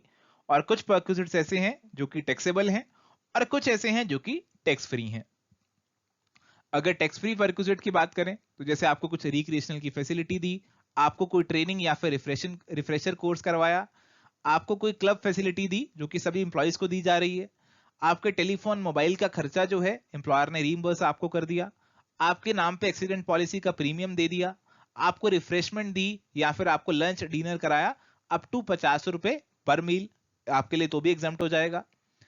आपको गवर्नमेंट एम्प्लॉई हैं आप और आपको इंडिया से बाहर काम करने के परक्विजिट्स मिले, वो भी एग्जाम्प्ट हैं। आपको लैपटॉप या फिर कंप्यूटर इस्तेमाल करने के लिए दिया गया, एग्जाम्प्ट है। आपको 5,000 रुपए तक का पूरे साल का कोई गिफ्ट दिया गया तो भी एग्जाम्प्ट है। इसके अलावा पहले मेडिकल रीइंबर्समेंट भी अप टू 15,000 यहां पे टैक्स फ्री परक्विजिट हुआ करती थी, बट माय डियर फ्रेंड्स अब जो है स्टैंडर्ड डिडक्शन दे दी जाती है और मेडिकल रीइंबर्समेंट को यहां से निकाल दिया गया है। अगर बात करें टैक्सेबल परक्विजिट की, आपको कोई रेंट फ्री रहने के लिए अकोमोडेशन दे दी गई, आपको कोई इंटरेस्ट फ्री या फिर कंसेशनल इंटरेस्ट का लोन दे दिया गया जो कि 20,000 रुपए से ज्यादा है, आपको या फिर आपके फैमिली मेंबर को कुछ मूवेबल एसेट्स दिए इस्तेमाल करने के लिए, जैसे मोटर कार दी, आपको वो एसेट्स कम दाम पे ट्रांसफर कर दिए, गैस इलेक्ट्रिसिटी वाटर आपको दे दिया, फैसिलिटी दे दी, आपको एजुकेशनल फैसिलिटीज दे दी, क्रेडिट कार्ड का खर्चा आपका दे दिया, क्लब का एक्सपेंडिचर आपका दे दिया, health club, sports, similar facilities. Again अगर सभी इंप्लॉइज को दिए जा रहे हैं तो एग्जाम्प्ट होंगे, अदरवाइज आपको टैक्स देना पड़ जाएगा। और स्वेट इक्विटी, आपको सस्ते दाम में शेयर्स दिए जा रहे हैं तो भी माय डियर फ्रेंड्स वो टैक्सेबल परक्विजिट में आ जाएंगे। चलिए अब आते हैं रिटायरमेंट बेनिफिट्स की तरफ। आपने काम किया, अब आप रिटायर हो गए, अब आपको पेंशन मिलेगी, उस पेंशन पे भी सरकार को टैक्स चाहिए। देखिए पेंशन हमारे पास दो टाइप की हैं, एक है अनकम्यूटेड पेंशन और दूसरी है कम्यूटेड पेंशन। अनकम्यूटेड का मतलब है कि आपको हर महीने कुछ पेंशन मिलती जाती है, कम्यूटेड का मतलब है आपने सारी पेंशन इकट्ठी लमसम ले ली। अगर आपको अनकम्यूटेड पीरियोडिकली हर महीने पेंशन मिल रही है, चाहे आप गवर्नमेंट इंप्लॉई हैं चाहे नॉन गवर्नमेंट इंप्लॉई हैं, आपको उस पर टैक्स देना पड़ेगा according to your slab rate. अगर आपने सारी पेंशन इकट्ठी ले ली, देखिए एक साथ ही ढेर सारा पैसा ले लिया, आपकी इनकम उस साल में ज्यादा हो जाएगी और उस पर टैक्स ज्यादा बन जाएगा, इसीलिए यहां पे कुछ एग्जम्पशंस दी गई हैं। अगर तो आप गवर्नमेंट इंप्लॉई हैं, आपने सरकार के लिए बहुत काम ऑलरेडी कर लिया है, तो आपके लिए तो यह फुल्ली एग्जम्प्ट है। बट अगर आप नॉन गवर्नमेंट एम्प्लॉई हैं और आपने सारी पेंशन इकट्ठी ले ली है, तो उस केस में हम देखेंगे कि क्या आपको ग्रेच्युटी भी मिल रही है, क्या आपको ग्रेच्युटी भी मिल रही है। ग्रेच्युटी की बात आगे करेंगे। अगर ग्रेच्युटी भी आपको मिल रही है तो आपको 1/3 of the 100% of the commuted pension exempt कर दी जाएगी। देखिए जो भी आपकी टोटल कम्यूटेड पेंशन, अगर आप पूरी पेंशन कम्यूट करा लेते, इकट्ठी ले लेते, उसका 1/3 जो है उसकी एग्जम्पशन आपको दे देंगे। बट अगर आपको ग्रेच्युटी नहीं मिलती तो आपको नुकसान हो रहा है ग्रेच्युटी का, तो यहां पे हम आपकी एग्जम्पशन बढ़ा रहे हैं, आपको 50% of the total commuted pension, अगर पूरी पेंशन कम्यूट करा लेते, लमसम ले लेते, उसका 50% की आपको यहां पे एग्जम्पशन मिल जाएगी। तो ये भी माय डियर फ्रेंड्स आपको याद रखना है। इसके बाद है ग्रेच्युटी। देखिए ग्रेच्युटी तब दी जाती है कि अगर किसी इंप्लॉई ने आपके लिए बहुत लंबे समय तक काम किया, यूजुअली 5 साल से ज्यादा काम किया, हमारे सेंट्रल और स्टेट गवर्नमेंट एम्प्लॉइज के लिए या फिर डिफेंस सर्विसेज के मेंबर्स के लिए, तो जो भी ग्रेच्युटी मिली वो आपकी पूरी एग्जेम्प्ट होती है। बाकी एम्प्लॉइज को इस पे टैक्स देना पड़ता है। 20 लाख तक की एग्जम्पशन वो क्लेम यहां पे कर सकते हैं। अगर बात करें लीव एनकैशमेंट की, देखिए आपकी कुछ छुट्टियां बची थी जो कि आपने एनकैश करा ली। अगर आपने during the continuity of the employment ही करा ली, यानी कि रिटायरमेंट से पहले करा ली, तो आपको पूरी तरीके से इन पे टैक्स देना पड़ेगा। अगर रिटायरमेंट के टाइम पे कराई तो आपको कुछ एग्जम्पशन यहां पे मिल सकती हैं। अगर तो आप गवर्नमेंट एम्प्लॉई हैं तो पूरी एग्जम्पशन मिल जाएगी। अगर आप नॉन गवर्नमेंट एम्प्लॉई हैं तो 3 लाख तक की एग्जम्पशन आपको यहां पे मिल जाएगी। तो ऐसी बात यहां पे लीव एनकैशमेंट के लिए भी की गई। चलिए जी, अगला रिटायरमेंट बेनिफिट है प्रोविडेंट फंड, पीएफ। आप सभी ने सुना होगा कि रिटायर होने पे पीएफ का पैसा भी मिलता है। तो अब पीएफ का पैसा जो है कैसे उसकी टैक्सेबिलिटी रहेगी, ये डिपेंड करेगा कि कौन से फंड में आपने इन्वेस्ट किया था। क्या आपने स्टैट्यूटरी प्रोविडेंट फंड में इन्वेस्ट किया था? अगर आपने किसी स्टैट्यूटरी प्रोविडेंट फंड में, आप किसी सरकारी ऑर्गेनाइजेशन के एम्प्लॉई हैं और किसी स्टैट्यूटरी प्रोविडेंट फंड में आपने इन्वेस्ट किया, तो आपकी कंट्रीब्यूशन पे आपको एटीसी की डिडक्शन मिलेगी। एम्प्लॉयर की जो भी कंट्रीब्यूशन होगी आपके बिहाफ पे वो टैक्स फ्री रहेगी। जो इंटरेस्ट मिलेगा आपको प्रोविडेंट फंड पे वो भी पूरी तरीके से एग्जम्प्ट रहेगा। और जब आप रिटायर होंगे या फिर आपकी सर्विसेज टर्मिनेट होंगी तो आपको जो भी पूरा पैसा मिलेगा वो भी पूरे तरीके से एग्जम्प्ट होगा। अगर आपने किसी रिकॉग्नाइज्ड प्रोविडेंट फंड जो कि सरकार द्वारा रिकॉग्नाइज्ड है उसमें पैसे लगाए तो एटीसी की रिडक्शन पूरी मिलेगी। और एम्प्लॉयर की कंट्रीब्यूशन अगर up to 12% of the salary उसने कंट्रीब्यूट किया, एग्जम्प्ट हो जाएगा। इंटरेस्ट अगर आपको मिला अप टू 9.5% वो भी एग्जम्प्ट हो जाएगा, और रिटायरमेंट पे जो भी पैसे मिले वो भी एग्जम्प्ट हो जाएंगे, बट वो पैसे आपको 5 साल की सर्विस के बाद मिले होने चाहिए। 5 साल से पहले तब मिल सकते हैं या तो आपकी हेल्थ बहुत खराब हो गई हो या फिर एम्प्लॉयर का बिजनेस यहां पे बंद ही हो गया हो। इसके बाद है अनरिकॉग्नाइज्ड प्रोविडेंट फंड। देखिए अनरिकॉग्नाइज्ड प्रोविडेंट फंड तो सिंपली एक इन्वेस्टमेंट की तरह है कि कहीं भी इन्वेस्टमेंट कर लो वो सरकार द्वारा रिकॉग्नाइज्ड नहीं है, तो इसमें आपने कंट्रीब्यूट किया तो कोई टैक्स डिडक्शन नहीं मिलेगी। एम्प्लॉयर ने कंट्रीब्यूट किया और जो भी इसका इंटरेस्ट है, अब वो तो एम्प्लॉयर ने डायरेक्टली उसके अंदर कंट्रीब्यूट कर दिया, इनिशियली तो आप पे कोई टैक्स नहीं लगेगा, बट मेच्योरिटी के टाइम में जब ये फंड मेच्योर होगा आपके रिटायरमेंट पे, आपको ये सारे पैसे मिलेंगे, आपको एम्प्लॉयर की कंट्रीब्यूशन भी मिलेगी, आपको इंटरेस्ट भी मिलेगा यहां पे। अब कहा गया कि जो भी एम्प्लॉयर की कंट्रीब्यूशन होगी और उस कंट्रीब्यूशन का जो ब्याज होगा उसे आपकी सैलरी इनकम के फॉर्म में टैक्स किया जाएगा, और जो आपकी अपनी कंट्रीब्यूशन का टैक्स होगा वो तो सिंपली आपकी इन्वेस्टमेंट की इनकम हो गई, और उसे हम यहां पे अदर सोर्सेज में लेकर आएंगे। ये बात यहां पे की गई। आपकी जो अपनी कंट्रीब्यूशन है उस पे तो टैक्स नहीं लगेगा, बट आपकी अपनी कंट्रीब्यूशन के इंटरेस्ट पे अदर सोर्सेज में टैक्स लगेगा। अगर बात करें पब्लिक प्रोविडेंट फंड की तो 80C में एग्जम्पशन आपको मिलती है। यहां पे एम्प्लॉयर का कंट्रीब्यूशन और का कंसेप्ट एप्लीकेबल नहीं है, क्योंकि पीपीएफ में पैसा वही लोग जमा कराते हैं जो कि सेल्फ एम्प्लॉयड होते हैं, जैसे कि मैं सेल्फ एम्प्लॉयड हूं, और साथ ही साथ अगर इस पे कोई इंटरेस्ट मिल रहा है पूरे तरीके से एग्जम्प्ट है। मेच्योरिटी पे जो पैसे मिलेंगे वो भी यहां पे पूरी तरीके से एग्जम्प्ट है। तो finally my dear friends, salary के बारे में बहुत सारी बातें आपके साथ कर ली। तो सैलरी की इनकम आपको कैसे निकालनी है, आपको अपनी सैलरी, आपको टैक्सेबल अलाउंसेस, टैक्सेबल परक्विजिट्स जोड़ने हैं, आपकी ग्रॉस सैलरी निकल आएगी। फिर सेक्शन 16 के अंदर आपको कुछ डिडक्शंस मिलती हैं, जैसे अगर आपकी सरकार ने कोई प्रोफेशनल टैक्स आपसे वसूला उसकी डिडक्शन मिलेगी। सरकारी एम्प्लॉइज को एंटरटेनमेंट अलाउंस की 5,000 तक की डिडक्शन मिलेगी, और साथ ही साथ माय डियर फ्रेंड्स हमें स्टैंडर्ड डिडक्शन भी यहां पे दी जाती है। साथ ही साथ हमें यहां पे स्टैंडर्ड डिडक्शन भी एक दी जाती है। स्टैंडर्ड डिडक्शन आपको बताया गया कि अप टू 50,000 तक की डिडक्शन आपको दी जाती है। फाइनेंशियल ईयर 2018-19 में आपके लिए ये 40,000 थी, और अब इसे बढ़ाकर यानी कि फाइनेंशियल ईयर 2019-20 से इसे बढ़ाकर 50,000 कर दिया गया है। तो इतनी आपको स्टैंडर्ड डिडक्शन भी यहां पे मिल जाएगी। चलिए जी, तो आगे बढ़ते हैं और बात करते हैं हमारी हाउस प्रॉपर्टी इनकम की, यानी कि घर के किराए की जो इनकम आपको मिली वो यहां पे आपकी टैक्सेबल हो जाएगी। सेक्शन 22 के अंदर 3 कंडीशंस बताई गई। अगर आप इन तीनों कंडीशन को पूरा करते हैं तो आपकी इनकम को हाउस प्रॉपर्टी की इनकम माना जाएगा और इस हेड में उसे टैक्स किया जाएगा। कौन कौन सी कंडीशन है? पहली तो कहा गया कि प्रॉपर्टी के अंदर आपकी बिल्डिंग और लैंड जो है उससे जुड़ी हुई हो सकती है। आपकी बिल्डिंग होगी या फिर बिल्डिंग से जुड़ी हुई कुछ लैंड होगी, बट यहां पे वेकेंट लैंड अगर आपकी है तो वो इस हेड में कवर नहीं होगी। अगर आपको वेकेंट लैंड पे रेंट मिल रहा है तो वो आपका अदर सोर्सेज में टैक्सेबल किया जाएगा। तो यहां तो बिल्डिंग होनी जरूरी है, बिल्डिंग के आसपास कुछ लैंड हो सकती है। आप उस प्रॉपर्टी के मालिक होने चाहिए, ओनर होने चाहिए। आप उस प्रॉपर्टी को अपने बिजनेस और प्रोफेशन के लिए नहीं इस्तेमाल कर रहे होने चाहिए, जिसके प्रॉफिट आप इनकम टैक्स में ऑलरेडी चार्जेबल करवा रहे हैं अंडर द हेड पीजीबीपी। तो ओनर होने चाहिए बिल्डिंग के और अपने बिजनेस के लिए इस्तेमाल नहीं कर रहे हैं, तो माय डियर फ्रेंड्स आपकी इनकम इस हेड में टैक्सेबल हो जाएगी।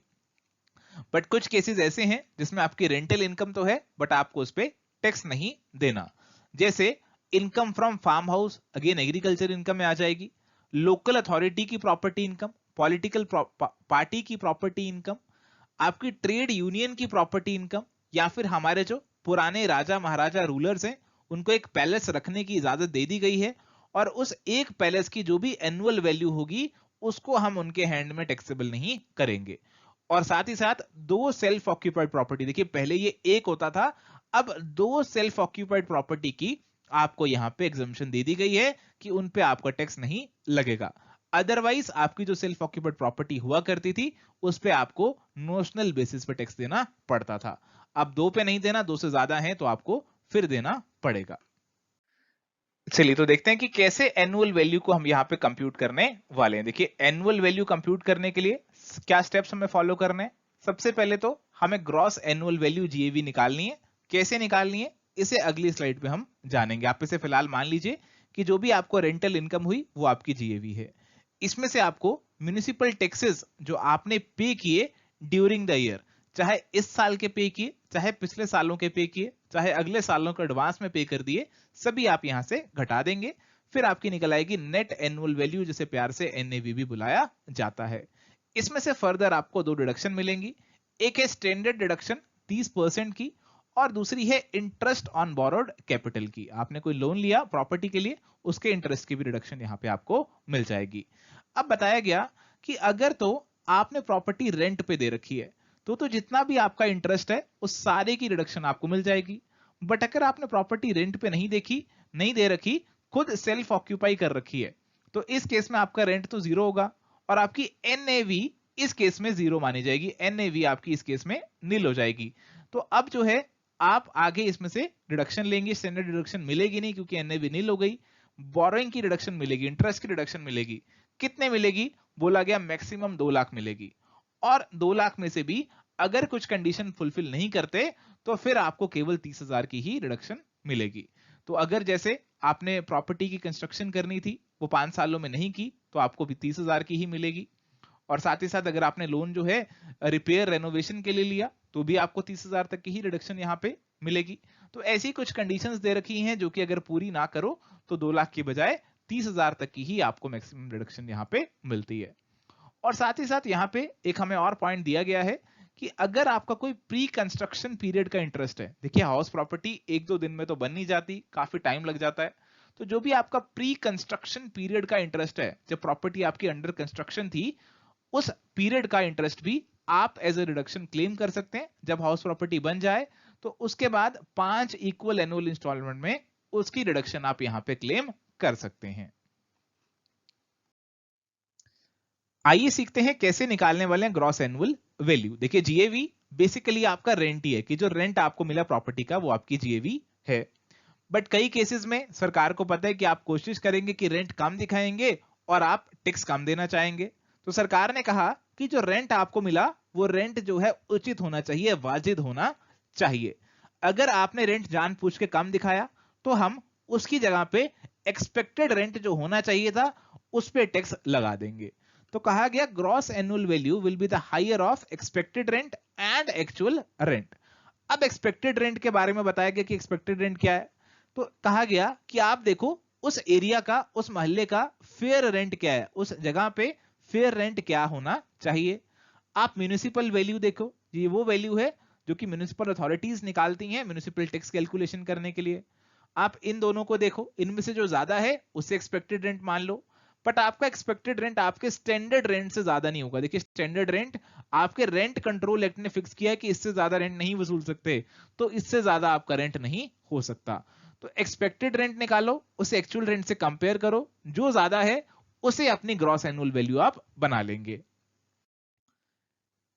एग्जाम्पल के तौर पे अगर हम देखें तो हमारे पास यहाँ पे कुछ केसेस दिए गए हैं। जैसे पहला केस अगर मैं यहाँ पे देखूं तो म्युनिसिपल वैल्यू दी है 30,000, एक्चुअल रेंट है 40,000, फेयर रेंट है 36,000 36,000, स्टैंडर्ड रेंट है 30,000।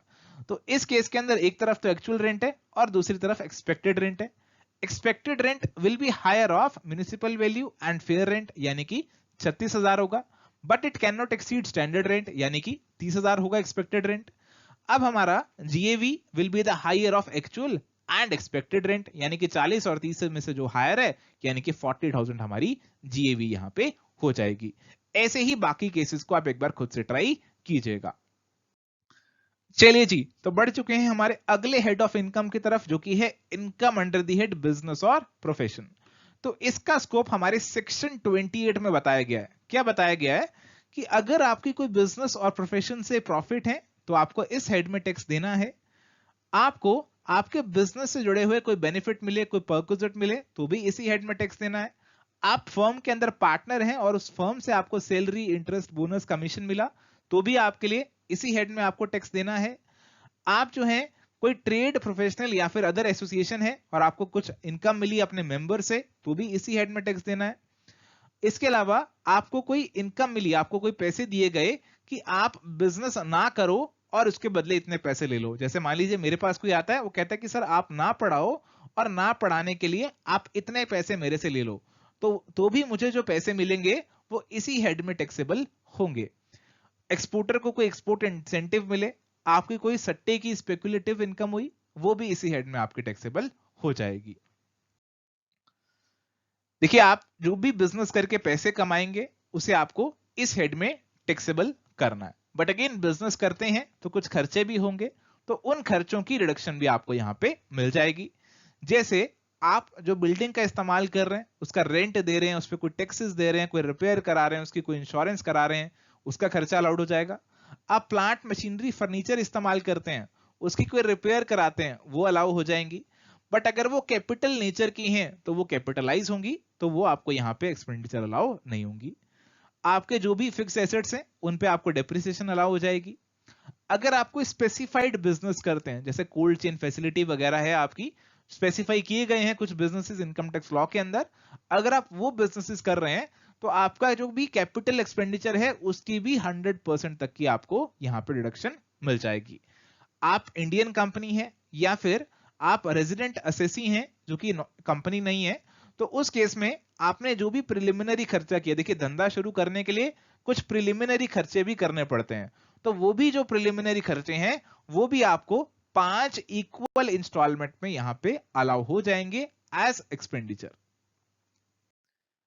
तो जैसा आपको बताया कि जो भी आपके फिक्स एसेट्स हैं उन पे आपको डेप्रिसिएशन भी अलाउड होगी अंडर सेक्शन 32, बट ये डेप्रिसिएशन तभी अलाउड होगी अगर आप उस फिक्स एसेट के ओनर हैं। जैसे आप फर्नीचर के ओनर हैं, आप उसे अपने बिजनेस के लिए इस्तेमाल कर रहे हैं और पिछले साल आपने उसे इस्तेमाल भी किया। अगर मान लीजिए वो पैक ही पड़ा रहा, आपने इस्तेमाल नहीं किया, तो डेप्रिसिएशन नहीं मिलेगी। इस्तेमाल तो किया बट 180 दिन से कम इस्तेमाल किया तो केवल 50% ही आपको, जो नॉर्मल डेप्रिसिएशन का रेट था उसका 50% ही आपको यहां पे अलाउ होगा। इनकम टैक्स के अंदर हम ब्लॉक ऑफ एसेट्स के बेसिस पे डेप्रिसिएशन कैलकुलेट करते हैं, यानी कि जिन भी एसेट्स पे कॉमन रेट ऑफ डेप्रिसिएशन है उनको इकट्ठा कर देते हैं, उनका एक ब्लॉक बना लेते हैं और फिर उस पर डेप्रिसिएशन चार्ज करते हैं। जैसे हमारे पास अलग अलग कैटेगरीज ऑफ एसेट हैं जिन पे अलग अलग रेट है, उनके अलग अलग ब्लॉक बना लेंगे। जैसे रेजिडेंशियल बिल्डिंग है उस पर 5% डेप्रिसिएशन है, नॉन रेजिडेंशियल है तो 10% है, कंप्यूटर पे 40% है, प्लांट मशीनरी पे 15% है, मोटर व्हीकल अगर पर्सनल यूज के लिए इस्तेमाल कर रहे हैं तो 15% है, अगर कमर्शियल यूज के लिए कर रहे हैं तो 30% है। हमारे इनटेंजिबल एसेट्स पे 25% डेप्रिसिएशन हमें अलाउड है। इसके अलावा हमारी सरकार ये भी चाहती है कि रिसर्च को और ज्यादा बढ़ावा दिया जाए। सरकार चाहती है कि आप सभी जेआरएफ लें और रिसर्च करें, और इसीलिए जो भी रिसर्च से जुड़ा हुआ खर्चा हो रहा है उसकी भी आपको एक्सपेंडिचर की रिडक्शन पूरी मिल जाती है, कई बार पूरी से ज्यादा भी मिल जाती है। तो अगर तो आपने साइंटिफिक रिसर्च आपके बिजनेस से जुड़ी है, आपने उस पर कोई रेवेन्यू एक्सपेंडिचर किया तो उसकी आपको 100% रिडक्शन मिलेगी।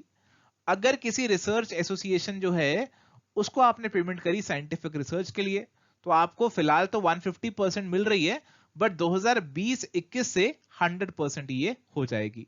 किसी कंपनी को पेमेंट की साइंटिफिक रिसर्च के लिए 100% रिडक्शन, किसी रिसर्च एसोसिएशन को सोशल साइंस या फिर स्टैटिस्टिकल रिसर्च के लिए दी 100%, कैपिटल एक्सपेंडिचर किया साइंटिफिक रिसर्च के पर्पस के लिए एक्सेप्ट लैंड एक्विजिशन 100% रिडक्शन मिलेगी।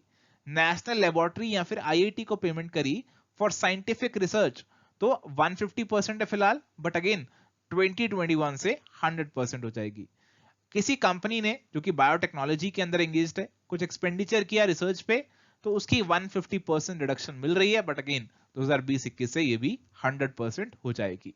तो फिलहाल केवल 3 हमारे पास हैं जिन पे 150% मिल रही है और 2020-21 से सब पे ही 100% हो जाएगी। इसके अलावा कुछ बाकी रिडक्शंस भी हमें मिलती हैं, जैसे हमारे स्टॉक पे हमने इंश्योरेंस पॉलिसी करवाई और उसका प्रीमियम दिया तो उसका खर्चा हमें अलाउड हो जाएगा हमारे बिजनेस में। हमारे एम्प्लॉइज की हमने हेल्थ इंश्योरेंस ली बट उसके पैसे हमने कैश में नहीं दिए, कैश के अलावा किसी मोड से दिए, इलेक्ट्रॉनिक से दिए, किसी और मोड से दिए, तो उसकी भी रिडक्शन मिल जाएगी। आपने बिजनेस करने के लिए कोई लोन लिया, उस पर इंटरेस्ट पे किया, रिडक्शन मिल जाएगी।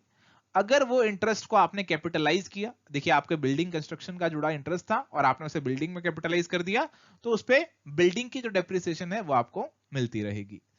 बैड डेट्स जो हैं उनकी आपको रिडक्शन मिलेगी, पर तब मिलेगी अगर वो आपके बिजनेस से जुड़े हों और साथ ही साथ जो आप डिडक्शन यहां पे ले रहे हैं पहले आपने उसे इनकम भी कंसीडर किया हो। देखिए जिस चीज को आपने पहले इनकम कंसीडर किया, अब वो आपकी बैड डेट हो गई, तो आपको उसकी रिडक्शन मिल जाएगी। और साथ ही साथ हमारी जो भी कंपनी एसएससी हैं, उन्होंने कोई फैमिली प्लानिंग से जुड़ा हुआ कैपिटल नेचर का खर्चा किया, तो उसके भी 5 इक्वल इंस्टॉलमेंट्स में उन्हें यहां पे रिडक्शन मिल जाती है। इसके अलावा भी बहुत सारी डिडक्शंस होती हैं, बहुत सारे खर्चे होते हैं बिजनेसेस के, जो कि स्पेसिफिकली यहां पे मेंशन नहीं है, तो उसके लिए एक जनरल सेक्शन दे दिया, सेक्शन 37(1). तो कहा कि अगर आपका कोई भी खर्चा है जो कि आपके धंधे से जुड़ा है, बिजनेस से जुड़ा है, बट वो कैपिटल नेचर का नहीं है, आपके पर्सनल एक्सपेंडिचर नहीं है, आपने उसे प्रीवियस ईयर में इनकर किया, और इलीगल से कोई एक्सपेंडिचर नहीं है, आपने कोई लॉ तोड़ा और उसके लिए आपको कोई पेनल्टी देनी पड़ी, ऐसा कोई एक्सपेंडिचर नहीं है, तो उसकी भी आपको रिडक्शन हम यहाँ पे दे देंगे। तो बाकी कोई भी खर्चा बचा और आपके बिजनेस से जुड़ा है, तो भी आपको यहाँ पे उसकी रिडक्शन दे दी जाएगी। बट साथ ही साथ यहाँ पे बताया गया कि अगर आपने कोई लोन लेने में, डिबेंचर इशू करने में एक्सपेंडिचर किया, उसकी रिडक्शन तो आपको दे देंगे, बट अगर आपने कोई शेयर इशू करने पे खर्चा किया, तो आपका वो कैपिटल नेचर का हो जाएगा, क्योंकि शेयर तो आपके सालों साल, पूरे लंबे समय तक, जब तक आपकी कंपनी है तब तक आपके साथ रहने हैं, तो ये कैपिटल नेचर का हो जाएगा, तो इसकी रिडक्शन आपको नहीं मिलेगी। और साथ ही साथ आप सभी जानते हैं कि जो भी बड़ी कंपनीज हैं, उनको कॉर्पोरेट सोशल रिस्पॉन्सिबिलिटी का खर्चा भी करना पड़ता है, तो ऐसे खर्चे की रिडक्शन वो नहीं ले सकते, क्योंकि कहा गया कि माना जाएगा कि वो बिजनेस और प्रोफेशन से जुड़ा हुआ नहीं है। अगर आपने अपनी कंपनी की इनकॉर्पोरेशन कराई या फिर कुछ कैपिटल में चेंज करवाया और उसके लिए कोई रजिस्ट्रार ऑफ कंपनीज को पैसे दिए, कोई फीस पे करी, तो उसकी रिडक्शन भी आपको यहां पे अलाउड नहीं है। इसके अलावा कुछ और भी डिसअलाउंसेस है हमारी, जैसे आपने इंडिया से बाहर कोई पेमेंट करी, आपने इंडिया से बाहर interest, royalty, fee for technical service या फिर ऐसे किसी खर्चे की पेमेंट करी जो कि इंडिया में टैक्सेबल था, और आपने उस पर टीडीएस नहीं काटा, तो आपको उस खर्चे की रिडक्शन यहां पे नहीं मिलेगी। आपने इंडिया के अंदर ही पेमेंट करी और उस पर टीडीएस नहीं काटा, तो उसके अंदर कहा गया कि आपको खर्चा अलाउड तो हो जाएगा, बट आपको केवल 70% खर्चा ही अलाउ होगा, 30% खर्चा जो है वो आपका डिसअलाउ हो जाएगा। जब आप टीडीएस काट के जमा करा देंगे, तो बाकी का खर्चा आपको अलाउ हो जाएगा। आपने अपने रिश्तेदार को कोई पेमेंट करी, देखिए आपने जो है अपने रिश्तेदार को अपना एम्प्लॉय दिखा दिया और उसको सैलरी दे दी। अब सैलरी जो नॉर्मली उसकी बनती थी, वो बनती थी 10,000 रुपए, और आपने यहां पे दिखा दी 50,000 रुपए। तो आपने अपने कोई रिलेटिव को पेमेंट करी और वो पेमेंट आपकी ज्यादा है, एक्सेसिव है, अनरीजनेबल है, तो भी आपका जो भी डिफरेंस है यहाँ पे, वो भी आपका जो है डिसअलाउ हो जाएगा, उसकी रिडक्शन नहीं मिलेगी। 10,000 की मिलेगी, 40,000 की नहीं मिलेगी। इसके अलावा आप जो भी बिजनेस से जुड़ा हुआ खर्चा कर रहे हैं अपना, और 10,000 से ज्यादा खर्चा कर रहे हैं, तो आपको उसकी कैश पेमेंट नहीं करनी है। देखिए आपने जैसे मान लीजिए बिजनेस के लिए कोई मोबाइल फोन खरीदा और उसकी पेमेंट आपकी 10,000 रुपए से ज्यादा बन रही है, तो आपको उसकी पेमेंट कैश में नहीं करनी है, आपको उसकी चेक से या फिर अकाउंट से या फिर बैंक ड्राफ्ट से, ऐसे उसकी पेमेंट आपको करनी है, कैश से नहीं करनी। अगर कैश से करेंगे तो उसका खर्चा आपको यहाँ पे अलाउ नहीं किया जाएगा।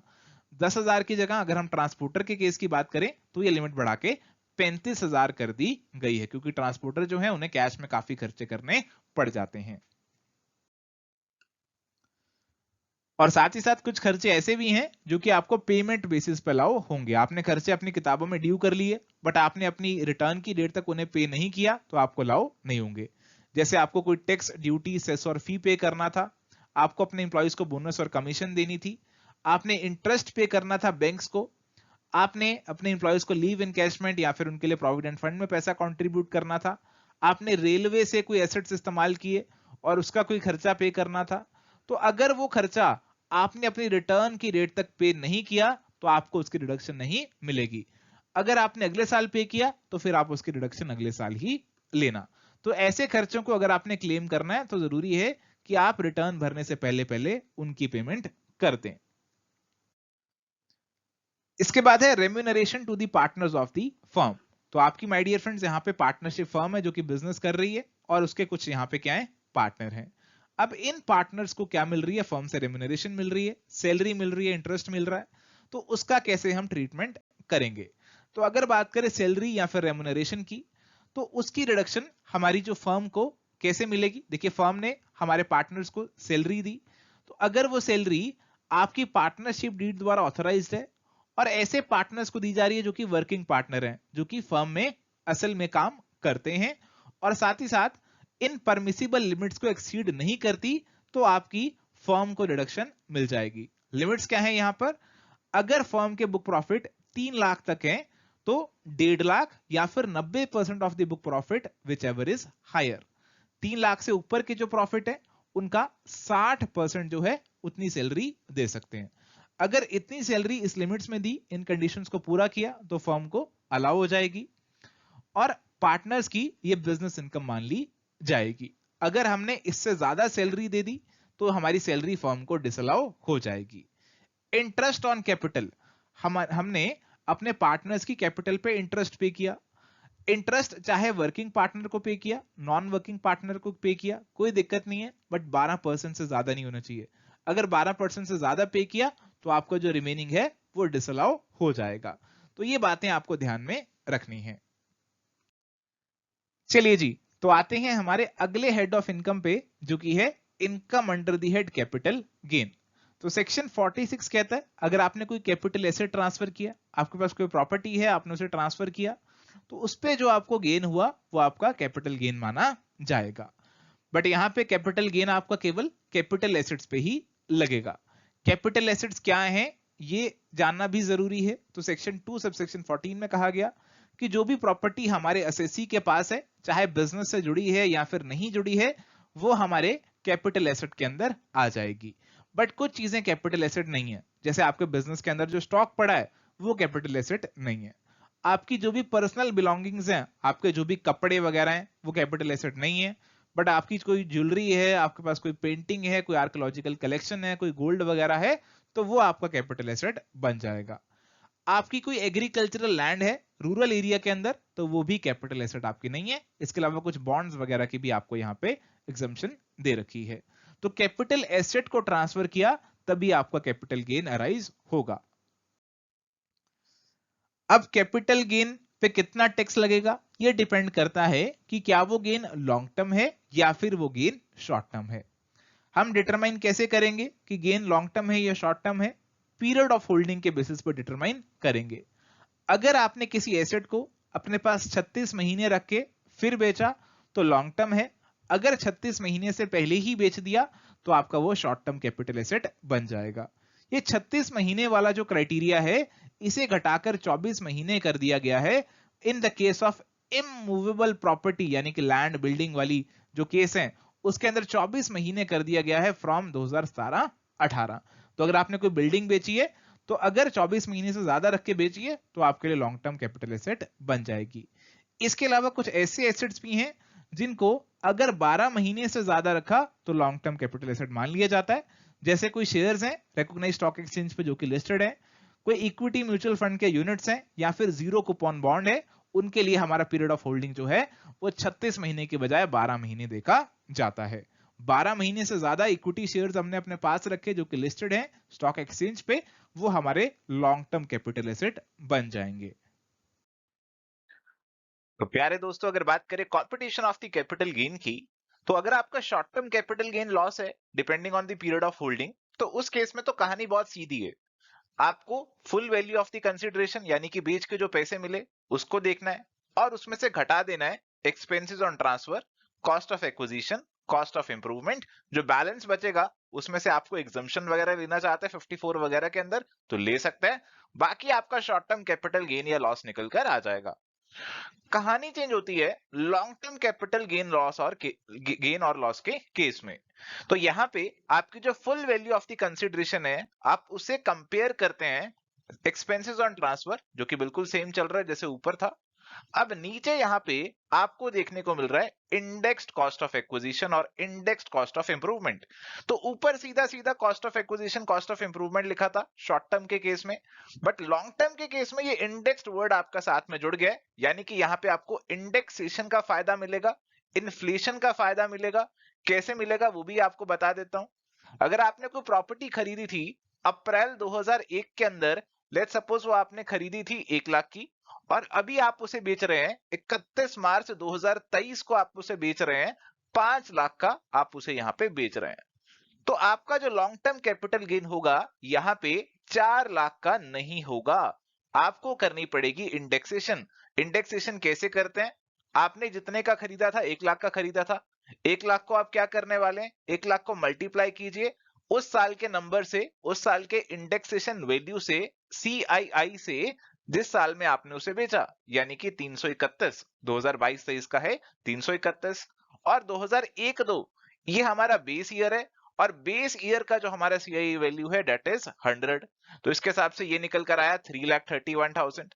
आप इनको कंपेयर करेंगे 5 लाख और 3,31,000 को, तो यहाँ पे आपका निकल कर आएगा 1,69,000, और ये मेरा बनने वाला है वास्तव में लॉन्ग टर्म कैपिटल गेन। तो जो इंडेक्सेशन होना है वो आपका लॉन्ग टर्म के केस में होना है, ये चीज आपको एग्जामिनेशन पर्सपेक्टिव से ध्यान में रखनी है। चलिए, तो माय डियर फ्रेंड्स, अक्सर जो भी हमारे कैपिटल गेन का अमाउंट होता है वो ज्यादा निकल कर आता है, प्रॉपर्टी वगैरह बेचते हैं, ज्यादा गेन होता है और ज्यादा टैक्स देना पड़ता है। इसलिए सरकार ने कुछ एग्जम्पशंस भी हमें दे रखी हैं सेक्शन 54 से 54F के अंदर। तो सेक्शन 54 में कहा गया, अगर आपको इंडिविजुअल HUF है जिसने long term capital asset residential house की फॉर्म में बेचा हो और उसे बेच के उसने एक और घर खरीदा हो इंडिया के अंदर विद इन 1 ईयर बिफोर और 2 ईयर्स आफ्टर द ट्रांसफर, या फिर with in 3 years of transfer उसने एक नया घर कंस्ट्रक्ट कर लिया हो, तो उसने जो भी कैपिटल गेन नए घर पे लगा दिया, जो भी लॉन्ग टर्म कैपिटल गेन हुआ था वो उसे नए घर पे लगा दिया, तो उसका लॉन्ग टर्म कैपिटल गेन यहाँ पे एग्जम्प्ट हो जाएगा। साथ ही साथ यहाँ पे एक रिलैक्सेशन जो दी गई वो ये दी गई है रिसेंटली कि एक की जगह अगर आपका कैपिटल गेन 2 करोड़ तक है तो आप एक की जगह 2 घरों में भी वो पैसा इन्वेस्ट कर सकते हैं। इसके अलावा सेक्शन 54B के अंदर बताया गया, अगर आपको इंडिविजुअल HUF है जिन्होंने अर्बन एग्रीकल्चर लैंड ट्रांसफर की है, देखिए रूरल एग्रीकल्चर लैंड तो कैपिटल एसेट ही नहीं है, तो कैपिटल गेन का सवाल ही नहीं होता। अर्बन एग्रीकल्चर लैंड ट्रांसफर की है, चाहे शॉर्ट टर्म कैपिटल एसेट हो चाहे लॉन्ग टर्म कैपिटल एसेट हो, और आप उसे एग्रीकल्चरल पर्पसेस के लिए पिछले 2 सालों में इस्तेमाल कर रहे थे, और इस लैंड को बेच के आपने एक और एग्रीकल्चरल लैंड खरीद ली within 2 years after the date of transfer, तो जो नई लैंड आपने खरीदी उसकी आपको एग्जम्पशन यहाँ पे मिल जाएगी। जो कैपिटल गेन आपने नई लैंड में लगा दिया उसकी एग्जम्पशन आपको मिल जाएगी। नई लैंड चाहे रूरल एरिया में खरीदो चाहे अर्बन एरिया में खरीदो। सेक्शन 54D में बताया गया, अगर आप इंडस्ट्रियल अंडरटेकिंग है जिसकी लैंड और बिल्डिंग जो है कंपल्सरीली एक्वायर हो गई, आप पिछले 2 सालों से उसका इस्तेमाल कर रहे थे, आप कंपल्सरीली एक्वायर हुई तो आपने कहीं और लैंड और बिल्डिंग खरीदी, तो जो कैपिटल गेन आपने कहीं और लैंड और बिल्डिंग खरीदने में लगा दिया, 3 सालों के अंदर आपको खरीदना था, आपने खरीद लिया, तो वो कैपिटल गेन आपका एग्जम्प्ट हो जाएगा। इसके बाद है सेक्शन 54EC। तो माय डियर फ्रेंड्स, कुछ साल पहले तक सेक्शन 54EC जो है आपका सभी कैपिटल गेन्स पे अप्लाई करता था, सभी लॉन्ग टर्म कैपिटल गेन पे अप्लाई करता था, बट आज की डेट में ये केवल लैंड और बिल्डिंग या फिर दोनों पे ही अप्लाई करता है, यानी कि इमूवेबल प्रॉपर्टी पे ही अप्लाई करता है, बाकियों पे अप्लाई ये नहीं करता। तो कहा गया कि अगर आपने ऐसी प्रॉपर्टी कोई बेची और बेच के आपने पैसा जो है यहाँ पे 6 महीने के अंदर अंदर अपने नहाई के NHAI के बॉन्ड्स खरीद लिए या फिर RACL के बॉन्ड्स खरीद लिए जिनका 5 साल का लॉक इन पीरियड है, अगर आपने ऐसा कर लिया तो आपका जो लॉन्ग टर्म कैपिटल गेन था वो यहाँ पे एग्जेम्प्ट हो जाएगा। बट यहाँ पे आपको जो मैक्सिमम रिडक्शन मिलेगी वो 50 लाख तक की मिलेगी, 50 लाख से ऊपर की रिडक्शन आप नहीं ले सकते, और 50 लाख की जो लिमिट है ये आपकी इस साल की भी है और अगले साल की भी है, तो 2 सालों की मिला के 50 लाख की लिमिट आपको यहाँ पे दे रखी है। सेक्शन 54F के अंदर आप इंडिविजुअल HUF है, आपने long term capital asset transfer किया other than residential house, residential house 54 में कवर था, other than residential house transfer किया तो 54F में कवर्ड है, और बेच के आपने इंडिया में एक रेजिडेंशियल हाउस यहाँ पे खरीद लिया। तो यहाँ पे बताया गया कि अगर आपने 1 साल में खरीद लिया विद इन 1 ईयर बिफोर और 2 ईयर्स आफ्टर, या फिर 3 सालों में कंस्ट्रक्शन कर ली, तो जो भी आपको कैपिटल गेन हुआ था उसकी एग्जम्पशन आपको यहाँ पे मिल जाएगी। और एग्जम्पशन यहाँ पे कैपिटल गेन की पूरी नहीं मिलेगी, आपको एग्जम्पशन यहाँ पे केवल प्रोपोर्शनेट ही मिलेगी।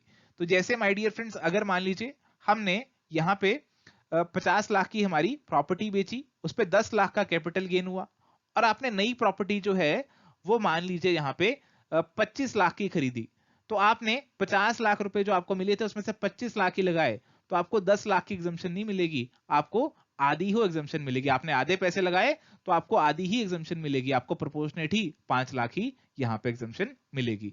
और कंडीशन यहाँ पे ये है कि on the date of transfer आपके पास एक से ज्यादा रेजिडेंशियल हाउस यहाँ पे नहीं होना चाहिए। तो ये कंडीशन भी आपको यहाँ पे पूरी करनी है। चलिए तो माय डियर फ्रेंड्स बढ़ते हैं अगले सोर्स ऑफ इनकम पे, जो कि है इनकम फ्रॉम अदर सोर्सेज। तो जो इनकम्स हमारी बाकी किसी हेड में टैक्सेबल नहीं हो पाई, उन पे जो टैक्स लगता है वो income from other sources head में लग जाता है। सेक्शन 56 चार्जिंग सेक्शन है और कुछ इनकम जो कि बताई गई हैं इस हेड में टैक्सेबल होंगी। सबसे पहली तो है डिविडेंड इनकम।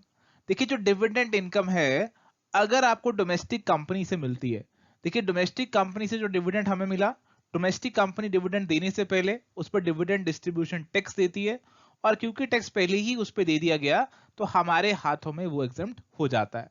बट अब सरकार ने ये प्रोविजन बनाया कि अगर किसी को 10 लाख रुपए से ज्यादा की डिविडेंड इनकम है तो उसे उस पर टैक्स देना पड़ जाएगा। तो ऐसा प्रोविजन सरकार ने बनाया है।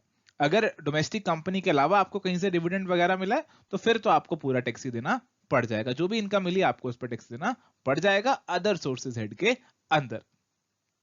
इसके अलावा आपकी कोई लॉटरी लगी, आपने कोई पजल कंपटीशन जीता, आपने कोई रेस जीती, तो आपको कुछ पैसे मिले, अदर सोर्सेज में टैक्सेबल है। आपने कोई इन्वेस्टमेंट की थी, डिबेंचर्स खरीदे थे, उस पर इंटरेस्ट मिला, अदर सोर्सेज में टैक्सेबल है। आपने कोई मशीनरी प्लांट फर्नीचर रेंट पे दी थी, अभी हाउस प्रॉपर्टी हेड में तो टैक्सेबल हो नहीं सकती, अदर सोर्सेज में टैक्सेबल होंगी। आपने कोई एग्रीकल्चर इनकम कमाई जो कि ऐसी लैंड से है जो कि इंडिया से बाहर है। देखिए इंडिया के अंदर लैंड होती तो एग्रीकल्चर इनकम के अंदर आ जाती सेक्शन 10 के अंदर, बट इंडिया से बाहर है तो वो टैक्सेबल होगी अदर सोर्सेज में। इनकम फ्रॉम सबलेटिंग, अगर आप अपनी प्रॉपर्टी लेट करते हैं, हाउस प्रॉपर्टी इनकम है, आपका किराएदार उसे फर्दर आगे किराए पे चढ़ा देता है, उसकी हाउस प्रॉपर्टी इनकम नहीं है, उसकी सबलेटिंग की इनकम है, अदर सोर्सेज में टैक्सेबल होगी। और अगर आपका कोई प्लॉट ऑफ लैंड है, उस पर कोई बिल्डिंग नहीं है, उसकी भी अगर आपकी कोई रेंटल इनकम है तो अदर सोर्सेज में टैक्सेबल होगी। इसके अलावा एमपी एमएलए को जो सैलरी मिलती है, सैलरी नहीं मानते उसे, हम उसे अदर सोर्सेज में टैक्सेबल करते हैं। हमारे जो भी फैमिली मेंबर्स हैं किसी डिसीज्ड पर्सन के, जिन्हें फैमिली पेंशन मिल रही है, देखिए जो फैमिली पेंशन उन्हें मिल रही है वो सैलरी में टैक्सेबल नहीं होगी, वो अदर सोर्सेज में टैक्सेबल होगी। और साथ ही उन्हें यहाँ पे 15,000 या फिर 1/3 ऑफ द पेंशन की डिडक्शन भी मिल जाएगी। तो यहाँ पे उन्हें स्टैंडर्ड डिडक्शन भी यहाँ पे मिलती है, इनमें से जो भी कम है उसकी डिडक्शन उन्हें यहाँ पे मिल जाती है। Interest on compensation, enhanced compensation, आपकी प्रॉपर्टी एक्वायर हो गई, उस पर आपको कंपनसेशन मिली, और कंपनसेशन देरी से मिलने की वजह से आपको कुछ ब्याज भी मिला, तो जो ब्याज की इनकम होगी वो अदर सोर्सेज में टैक्सेबल हो जाएगी। देखिए अदर सोर्सेज में जो भी आपकी बाकी इनकम्स हैं वो एक तरफ हैं, और जो भी आपकी कैजुअल इनकम है, जैसे लॉटरी जीतने पे इनकम है, क्रॉसवर्ड पजल जीतने पे इनकम है, रेस जीतने पे इनकम है, बेटिंग गैम्बलिंग की कोई इनकम है, तो ये सारी इनकम जो है ये आपकी कैजुअल इनकम है। ऐसी कैजुअल इनकम पे आपका जो टैक्स लगता है वो फ्लैट 30% पे टैक्स लगता है, प्लस सरचार्ज और प्लस सेस अलग से अगर लग रहा है आपके केस में तो वो भी लग सकता है। तो इन पे कोई स्लैब रेट अप्लाई नहीं हो रहे, इन पे फ्लैट 30% टैक्स आपको देना ही पड़ेगा। और साथ ही इनमें से आपको कोई 80C से 80U की रिडक्शन भी नहीं मिलती, इनमें से आपको कोई रिडक्शन नहीं मिलेगी। आपने LIC कराई, PPF कराया, उसकी कोई रिडक्शन आपको कैजुअल इनकम से नहीं मिलेगी। चलिए इसके बाद हमारे पास है टैक्सेबिलिटी ऑफ गिफ्ट। तो अगर आपको कोई गिफ्ट मिल रहे हैं तो वो भी आपके लिए टैक्सेबल हो जाते हैं income under the other sources में, अगर कुछ कंडीशंस यहाँ पे पूरी हो रही हैं। तो जैसे अगर आपके दोस्त ने आपको 1 लाख रुपए कैश गिफ्ट दिया तो वो आपके हैंड में टैक्सेबल होगा। क्यों होगा? क्योंकि कहा गया कि अगर आपको कुछ पैसे मिलते हैं बिना किसी कंसिडरेशन के जिनकी वैल्यू 50,000 से ज्यादा है, वो आपके हाथों में टैक्सेबल हो जाएंगे। अगर पैसे नहीं दिए, आपको कोई प्रॉपर्टी के फॉर्म में गिफ्ट दिया, मान लीजिए उसने आपके नाम पे कोई लैंड करवा दी, 1 लाख रुपए की वो लैंड है और आपके नाम पे उसने फ्रीली वो करवा दी है, आपको गिफ्ट कर दी है, तो इस केस में क्योंकि जो हमारी लैंड की वैल्यू है वो 50,000 रुपए से ज्यादा है तो वो आपके लिए गिफ्ट माना जाएगा। या फिर वो 1 लाख रुपए की लैंड आपको उसने 10,000 में दे दी होती, तो जो डिफरेंस है उनका वो 50,000 से ज्यादा है, इसीलिए फिर भी आपको वो उस पर टैक्स देना पड़ जाता। 90,000 आपकी इनकम फ्रॉम अदर सोर्सेज मान ली जाती। अगर कोई मूवेबल प्रॉपर्टी का गिफ्ट दे देता, मूवेबल प्रॉपर्टी कैसे? कोई शेयर्स, कोई सिक्योरिटी, कोई ज्वेलरी, कोई पेंटिंग, कोई गोल्ड, कुछ उसने दे दिया आपको, जिसकी वैल्यू 50,000 रुपए से ज्यादा है, अगेन आपके हाथों में टैक्सेबल होगी। अगर 50,000 से कम है तो नहीं होगी। तो 50,000 तक की लिमिट दे रखी है गिफ्ट्स के केस में।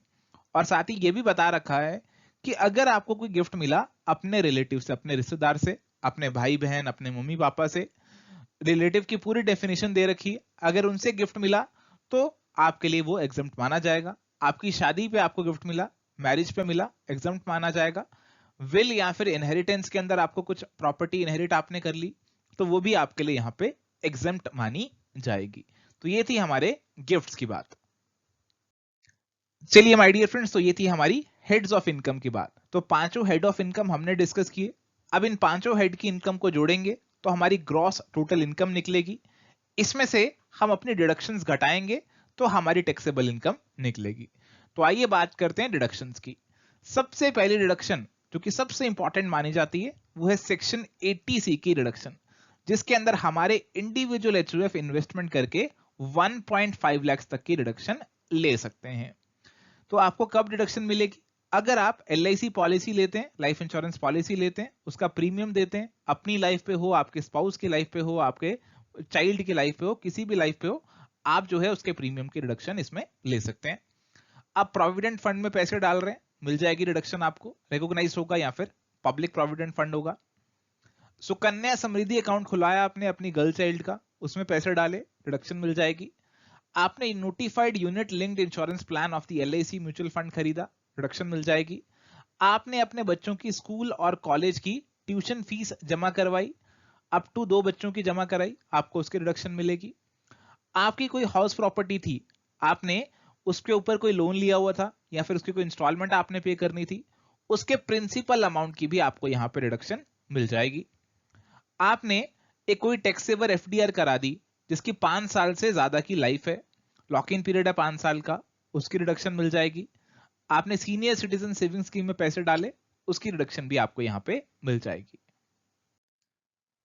इसके अलावा कुछ और रिडक्शंस है हमारे पास, जैसे सेक्शन 80D के अंदर मेडिकल इंश्योरेंस प्रीमियम पे किया, हमने कोई मेडिकल इंश्योरेंस ली, उस पे प्रीमियम पे किया by any mode other than cash, तो उसकी भी रिडक्शन हमें मिल जाएगी। कितनी रिडक्शन मिलेगी? देखिए, अपने लिए, स्पाउस के लिए और डिपेंडेंट बच्चों के लिए 25,000 की लिमिट है।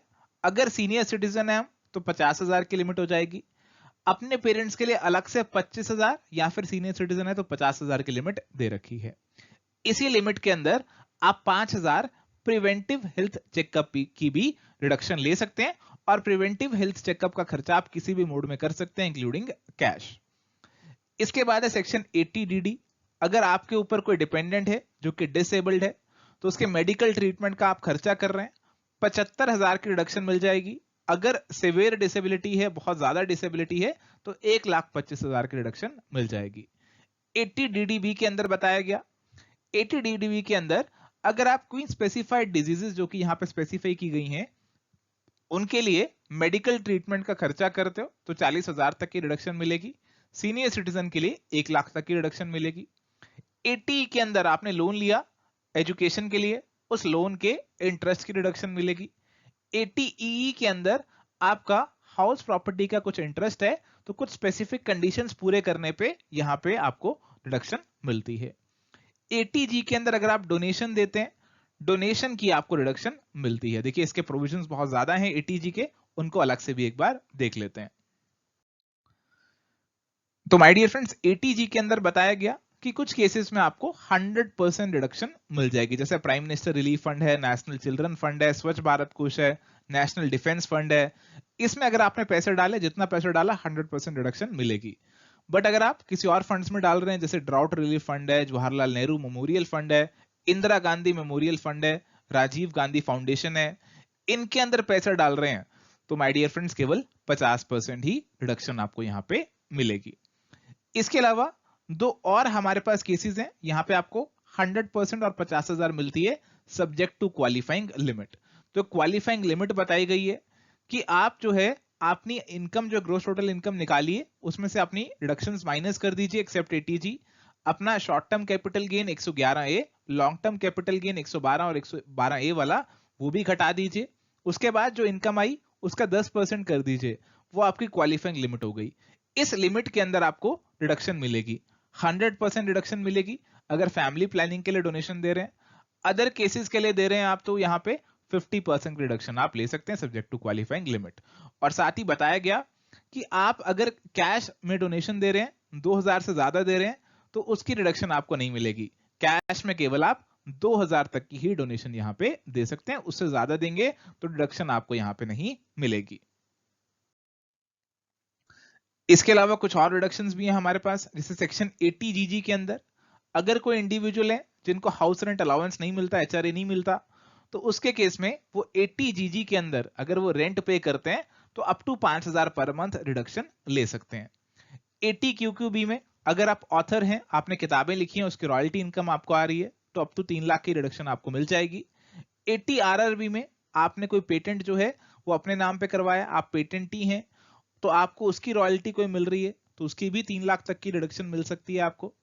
80 टीटीए के अंदर बताया गया आपको सेविंग बैंक अकाउंट का इंटरेस्ट आ रहा है, सेविंग अकाउंट का जो इंटरेस्ट आ रहा है आपका उसकी 10,000 सालाना की आपको रिडक्शन मिल सकती है। देखिए जो सीनियर सिटीजन हैं उनको 80 टीटीए के अंदर नहीं बल्कि 80 टीटीबी के अंदर रिडक्शन मिलती है। 80 टीटीबी का स्कोप ज्यादा है, इसके अंदर सेविंग के अलावा बाकी सभी डिपॉजिट्स भी कवर्ड हैं, फिक्स डिपॉजिट भी कवर्ड है। सीनियर सिटीजन का 50,000 तक का जो इंटरेस्ट है उस पे आपको रिडक्शन यहाँ पे मिल जाती है। इसके बाद है 80U। 80U के अंदर जैसे 80U आपका 80DD के जैसा ही है, 80DD में आपके डिपेंडेंट डिसेबल्ड थे, 80U के अंदर आप खुद ही डिसेबल्ड है तो अगेन यहाँ पे भी 75,000 या फिर 1,25,000 तक की रिडक्शन आप ले सकते हैं। इसके अलावा कुछ सर्टन इनकम्स के अगेंस्ट भी आपको रिडक्शन मिलती है। 80IA, IAB, IB, IC, IAC, IBA, IC, ID और IE के अंदर, तो इसे भी आप एक बार गो थ्रू कर लीजिएगा। चलिए आगे बात करते हैं due dates under the income tax law. सबसे पहले है पेमेंट ऑफ एडवांस टैक्स। तो माय डियर फ्रेंड्स, जो भी हम इनकम कमा रहे हैं अगले साल उसकी रिटर्न भरनी है, बट उसका टैक्स सरकार कहती है साथ साथ हमें देते रहो, एंड में इकट्ठा मत दो, साथ साथ देते रहो। एडवांस टैक्स आपको जमा करवाना है। अगर आपका टैक्स 10,000 रुपए से ज्यादा बनता है तो आपको उसे एडवांस में ही जमा करवाना पड़ता है इंस्टॉलमेंट्स के अंदर। इंस्टॉलमेंट्स हमारे पास 4 हैं।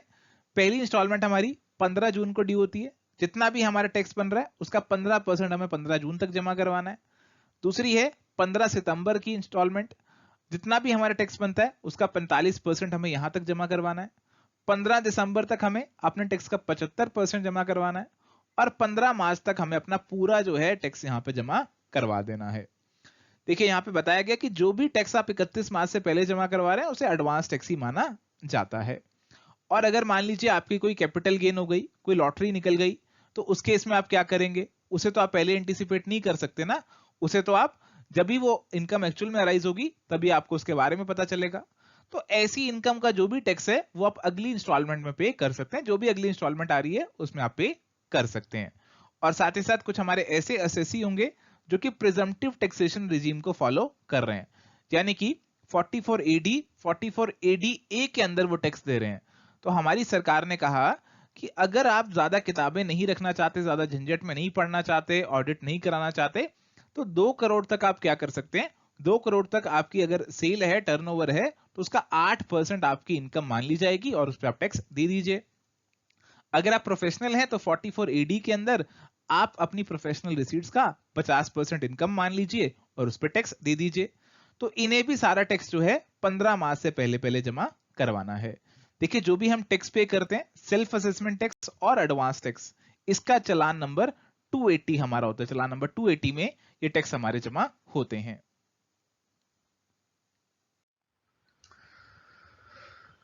चलिए, तो माय डियर फ्रेंड्स, अगर मैं जमा नहीं करवाऊंगा टाइमली तो मुझे इंटरेस्ट देना पड़ जाएगा। देखिए 2 तरह के इंटरेस्ट यहां पे लगा रखे हैं, एक इंटरेस्ट है सेक्शन 234B का और दूसरा है 234C का। 234B का इंटरेस्ट कब लगता है, बताया गया कि अगर आपकी लायबिलिटी बनती है एडवांस टैक्स जमा करवाने की, आपकी जो एडवांस टैक्स है उसकी लायबिलिटी 10,000 से ज्यादा बन रही थी तो आपको एडवांस में टैक्स जमा करवाना चाहिए था, आपने जमा नहीं करवाया, तो आपके ऊपर 1% पर मंथ का क्या लग जाएगा, पर मंथ का इंटरेस्ट आप पे लग जाएगा। और यहाँ पे ये भी बताया गया कि अगर मान लीजिए आपने एडवांस टैक्स जमा तो करवा दिया, बट एंड में थोड़ा बहुत फर्क आ गया आपकी इनकम में, आपने 10,000 रुपए एडवांस टैक्स जमा करवा दिया और आपने देखा कि जो मेरी इनकम बन रही है वो मेरी इनकम पे टैक्स बनकर निकल कर आ रहा है 10,100, आपने ये देखा। तो अगर आपने 90% ऑफ दी टैक्स जमा करवा दिया तो 10,900 का अगर आप 90% देखेंगे तो 9,000 कुछ बनेगा। अगर आपने उतना जमा करवा दिया है तो उस केस में आपको डरने की कोई बात नहीं है, आप पे ये इंटरेस्ट नहीं लगाया जाएगा। और साथ ही साथ आपको जो एडवांस टैक्स जमा करवाना है वो इंस्टॉलमेंट्स में जमा करवाना है। तो आप ये कह सकते थे कि सर एडवांस टैक्स तो जमा करवा दो, बट सारा 31 मार्च को करवा देना, क्यों पहले करवा रहे हो? 31 मार्च तक नहीं करवाओगे तो सर हम समझ गए 234B की पेनल्टी लगेगी, 1% पर मंथ पे आपको इंटरेस्ट देना पड़ेगा। 31 मार्च को करवा दो, इंस्टॉलमेंट्स में क्यों करवाते हो? मैंने कहा इंस्टॉलमेंट्स में ना देने में भी इंटरेस्ट लगता है। अगर आप अपनी इंस्टॉलमेंट्स टाइमली नहीं जमा करवाते तो उस पे भी आपका 1% पर मंथ के हिसाब से इंटरेस्ट लग जाता है for deferment in installment of advance tax. तो आपको टाइमली जमा करवाना था टैक्स, आपने नहीं करवाया तो जितना पीरियड आपने डिफर किया उस पे 1% पर मंथ आपको इंटरेस्ट देना पड़ता है।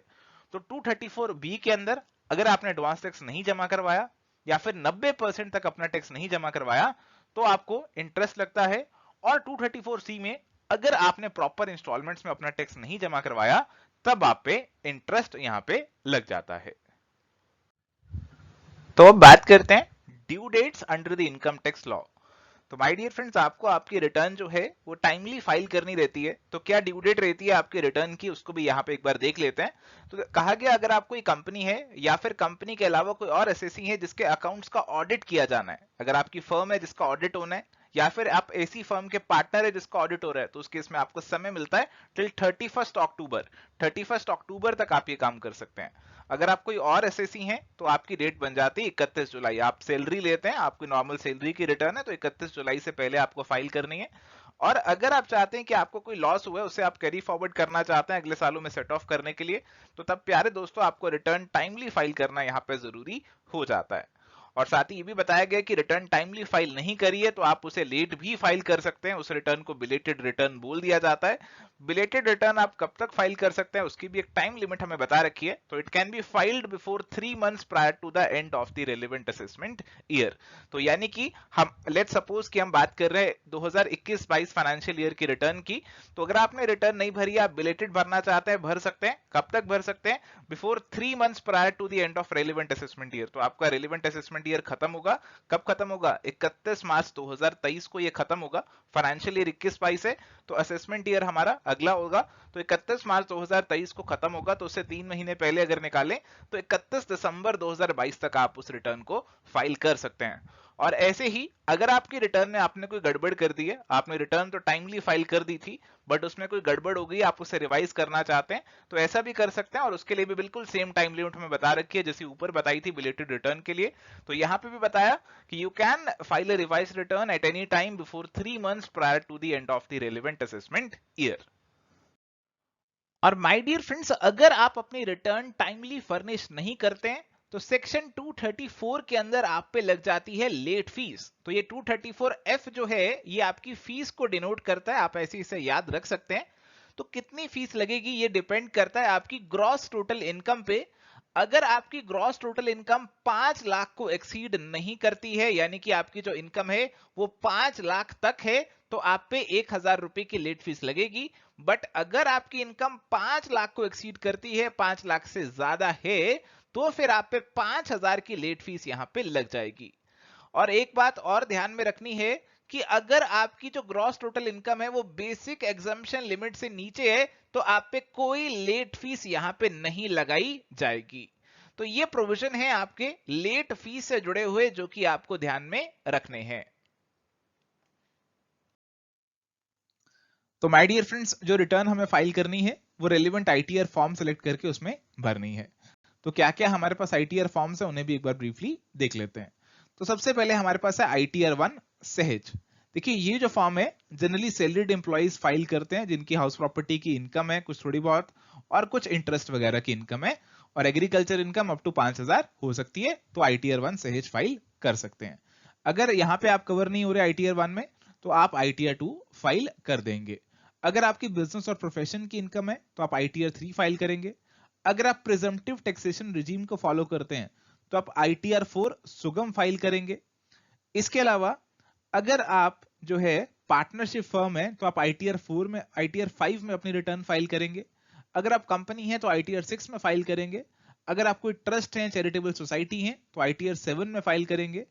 और रिटर्न फाइल करने के बाद देखिए, आप रिटर्न फाइल करते हैं, उसकी एक्नॉलेजमेंट निकल कर आती है। वो एक्नॉलेजमेंट जो निकल कर आती है वो ITR V फॉर्म के अंदर यहाँ पे निकल कर आती है। आपकी एक्नॉलेजमेंट ITR V के फॉर्म में निकल कर आती है, जो कि आपको वेरीफाई करनी होती है, आपको उस पर साइन करने होते हैं और उसे आपको बैंगलोर जो है भेजना पड़ता है। आज की डेट में उसे इलेक्ट्रॉनिकली भी वेरीफाई कर सकते हैं। चलिए इसके बाद बात करते हैं carry forward and set of losses की। देखिए माय डियर फ्रेंड्स, हम निकलते तो इनकम कमाने हैं, बट कई बार लॉसेस हो जाते हैं। उन लॉसेस को आप अपने इनकम से सेट ऑफ कर सकते हैं। जैसे हाउस प्रॉपर्टी में लॉस हुआ, उसकी इनकम से सेट ऑफ कर लो। दूसरे हेड की इनकम से सेट ऑफ कर लो, बट 2 लाख से ज्यादा सेट ऑफ नहीं कर सकते दूसरे हेड से। बिजनेस प्रोफेशन का लॉस है तो आप बिजनेस प्रोफेशन से या फिर किसी और हेड से कर लो सेट ऑफ, सैलरी से नहीं कर सकते। स्पेकुलेशन बिजनेस का लॉस है तो केवल स्पेकुलेशन इनकम से ही कर सकते हो।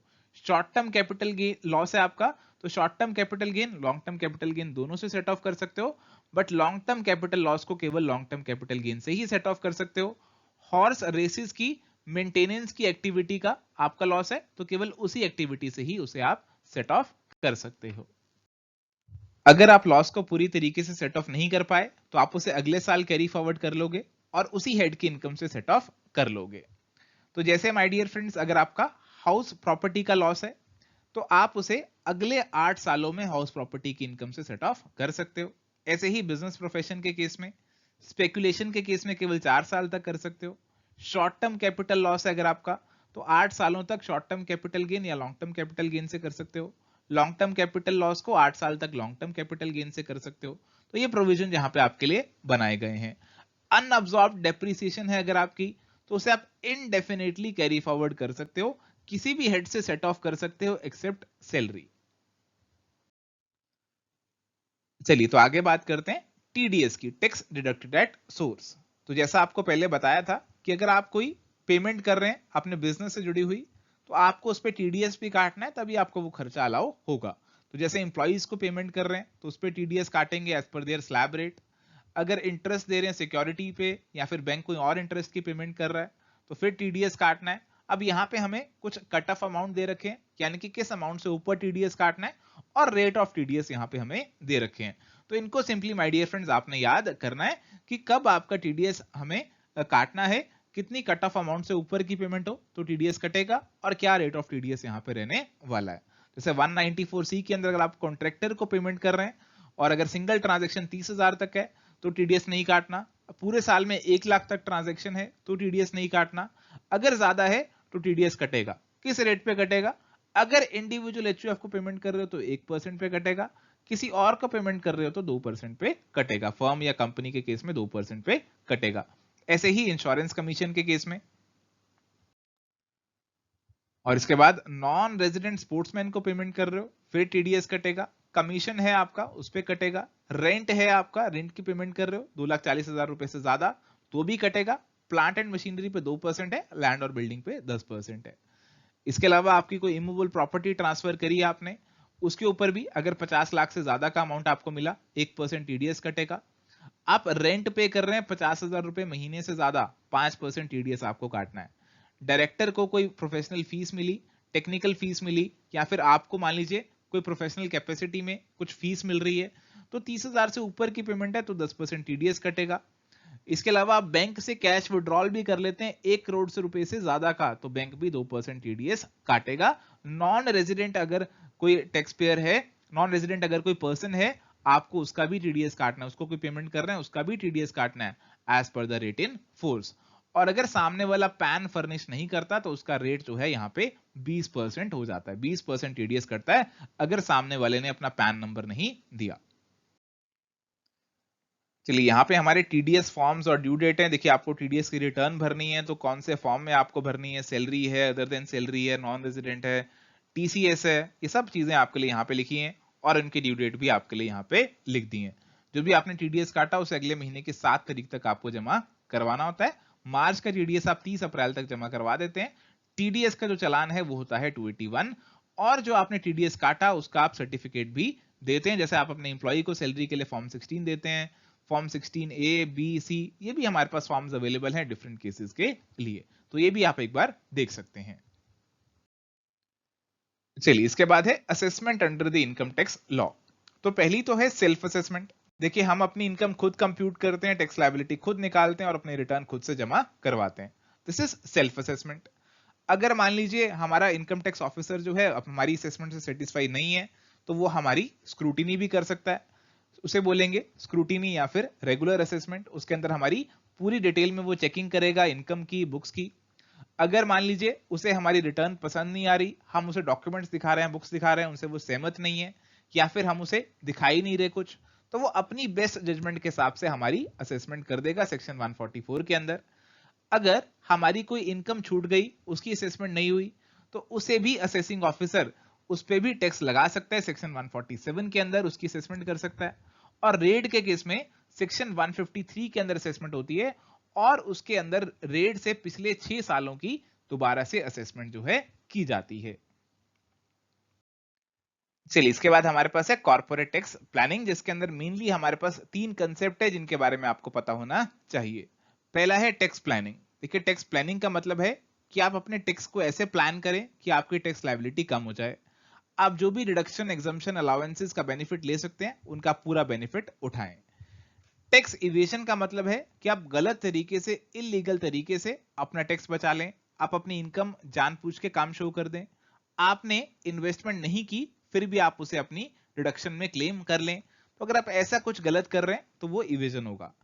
टैक्स अवॉइडेंस इनके कहीं बीच में आता है। देखिए, टैक्स अवॉइडेंस का मतलब है कि इनकम टैक्स कानून के अंदर जो भी लूप होल्स रह गए हैं, आप उनका गलत बेनिफिट उठाते हैं। देखिए, आप लॉ के अंदर तो रह रहे हैं, लीगल फ्रेमवर्क को तो कंप्लाई कर रहे हैं, बट आप लॉ की जो इंटेंशन है, जो कानून की इंटेंशन है, उसे डिफीट कर देते हैं और अपनी टैक्स लायबिलिटी को रिड्यूस कर देते हैं। Thank you friends. तो ये था आज का हमारा डिस्कशन, इनकम टैक्स का रैपिड रिवीजन था आपके साथ जो डिस्कस किया। Bye bye, take care, all the best.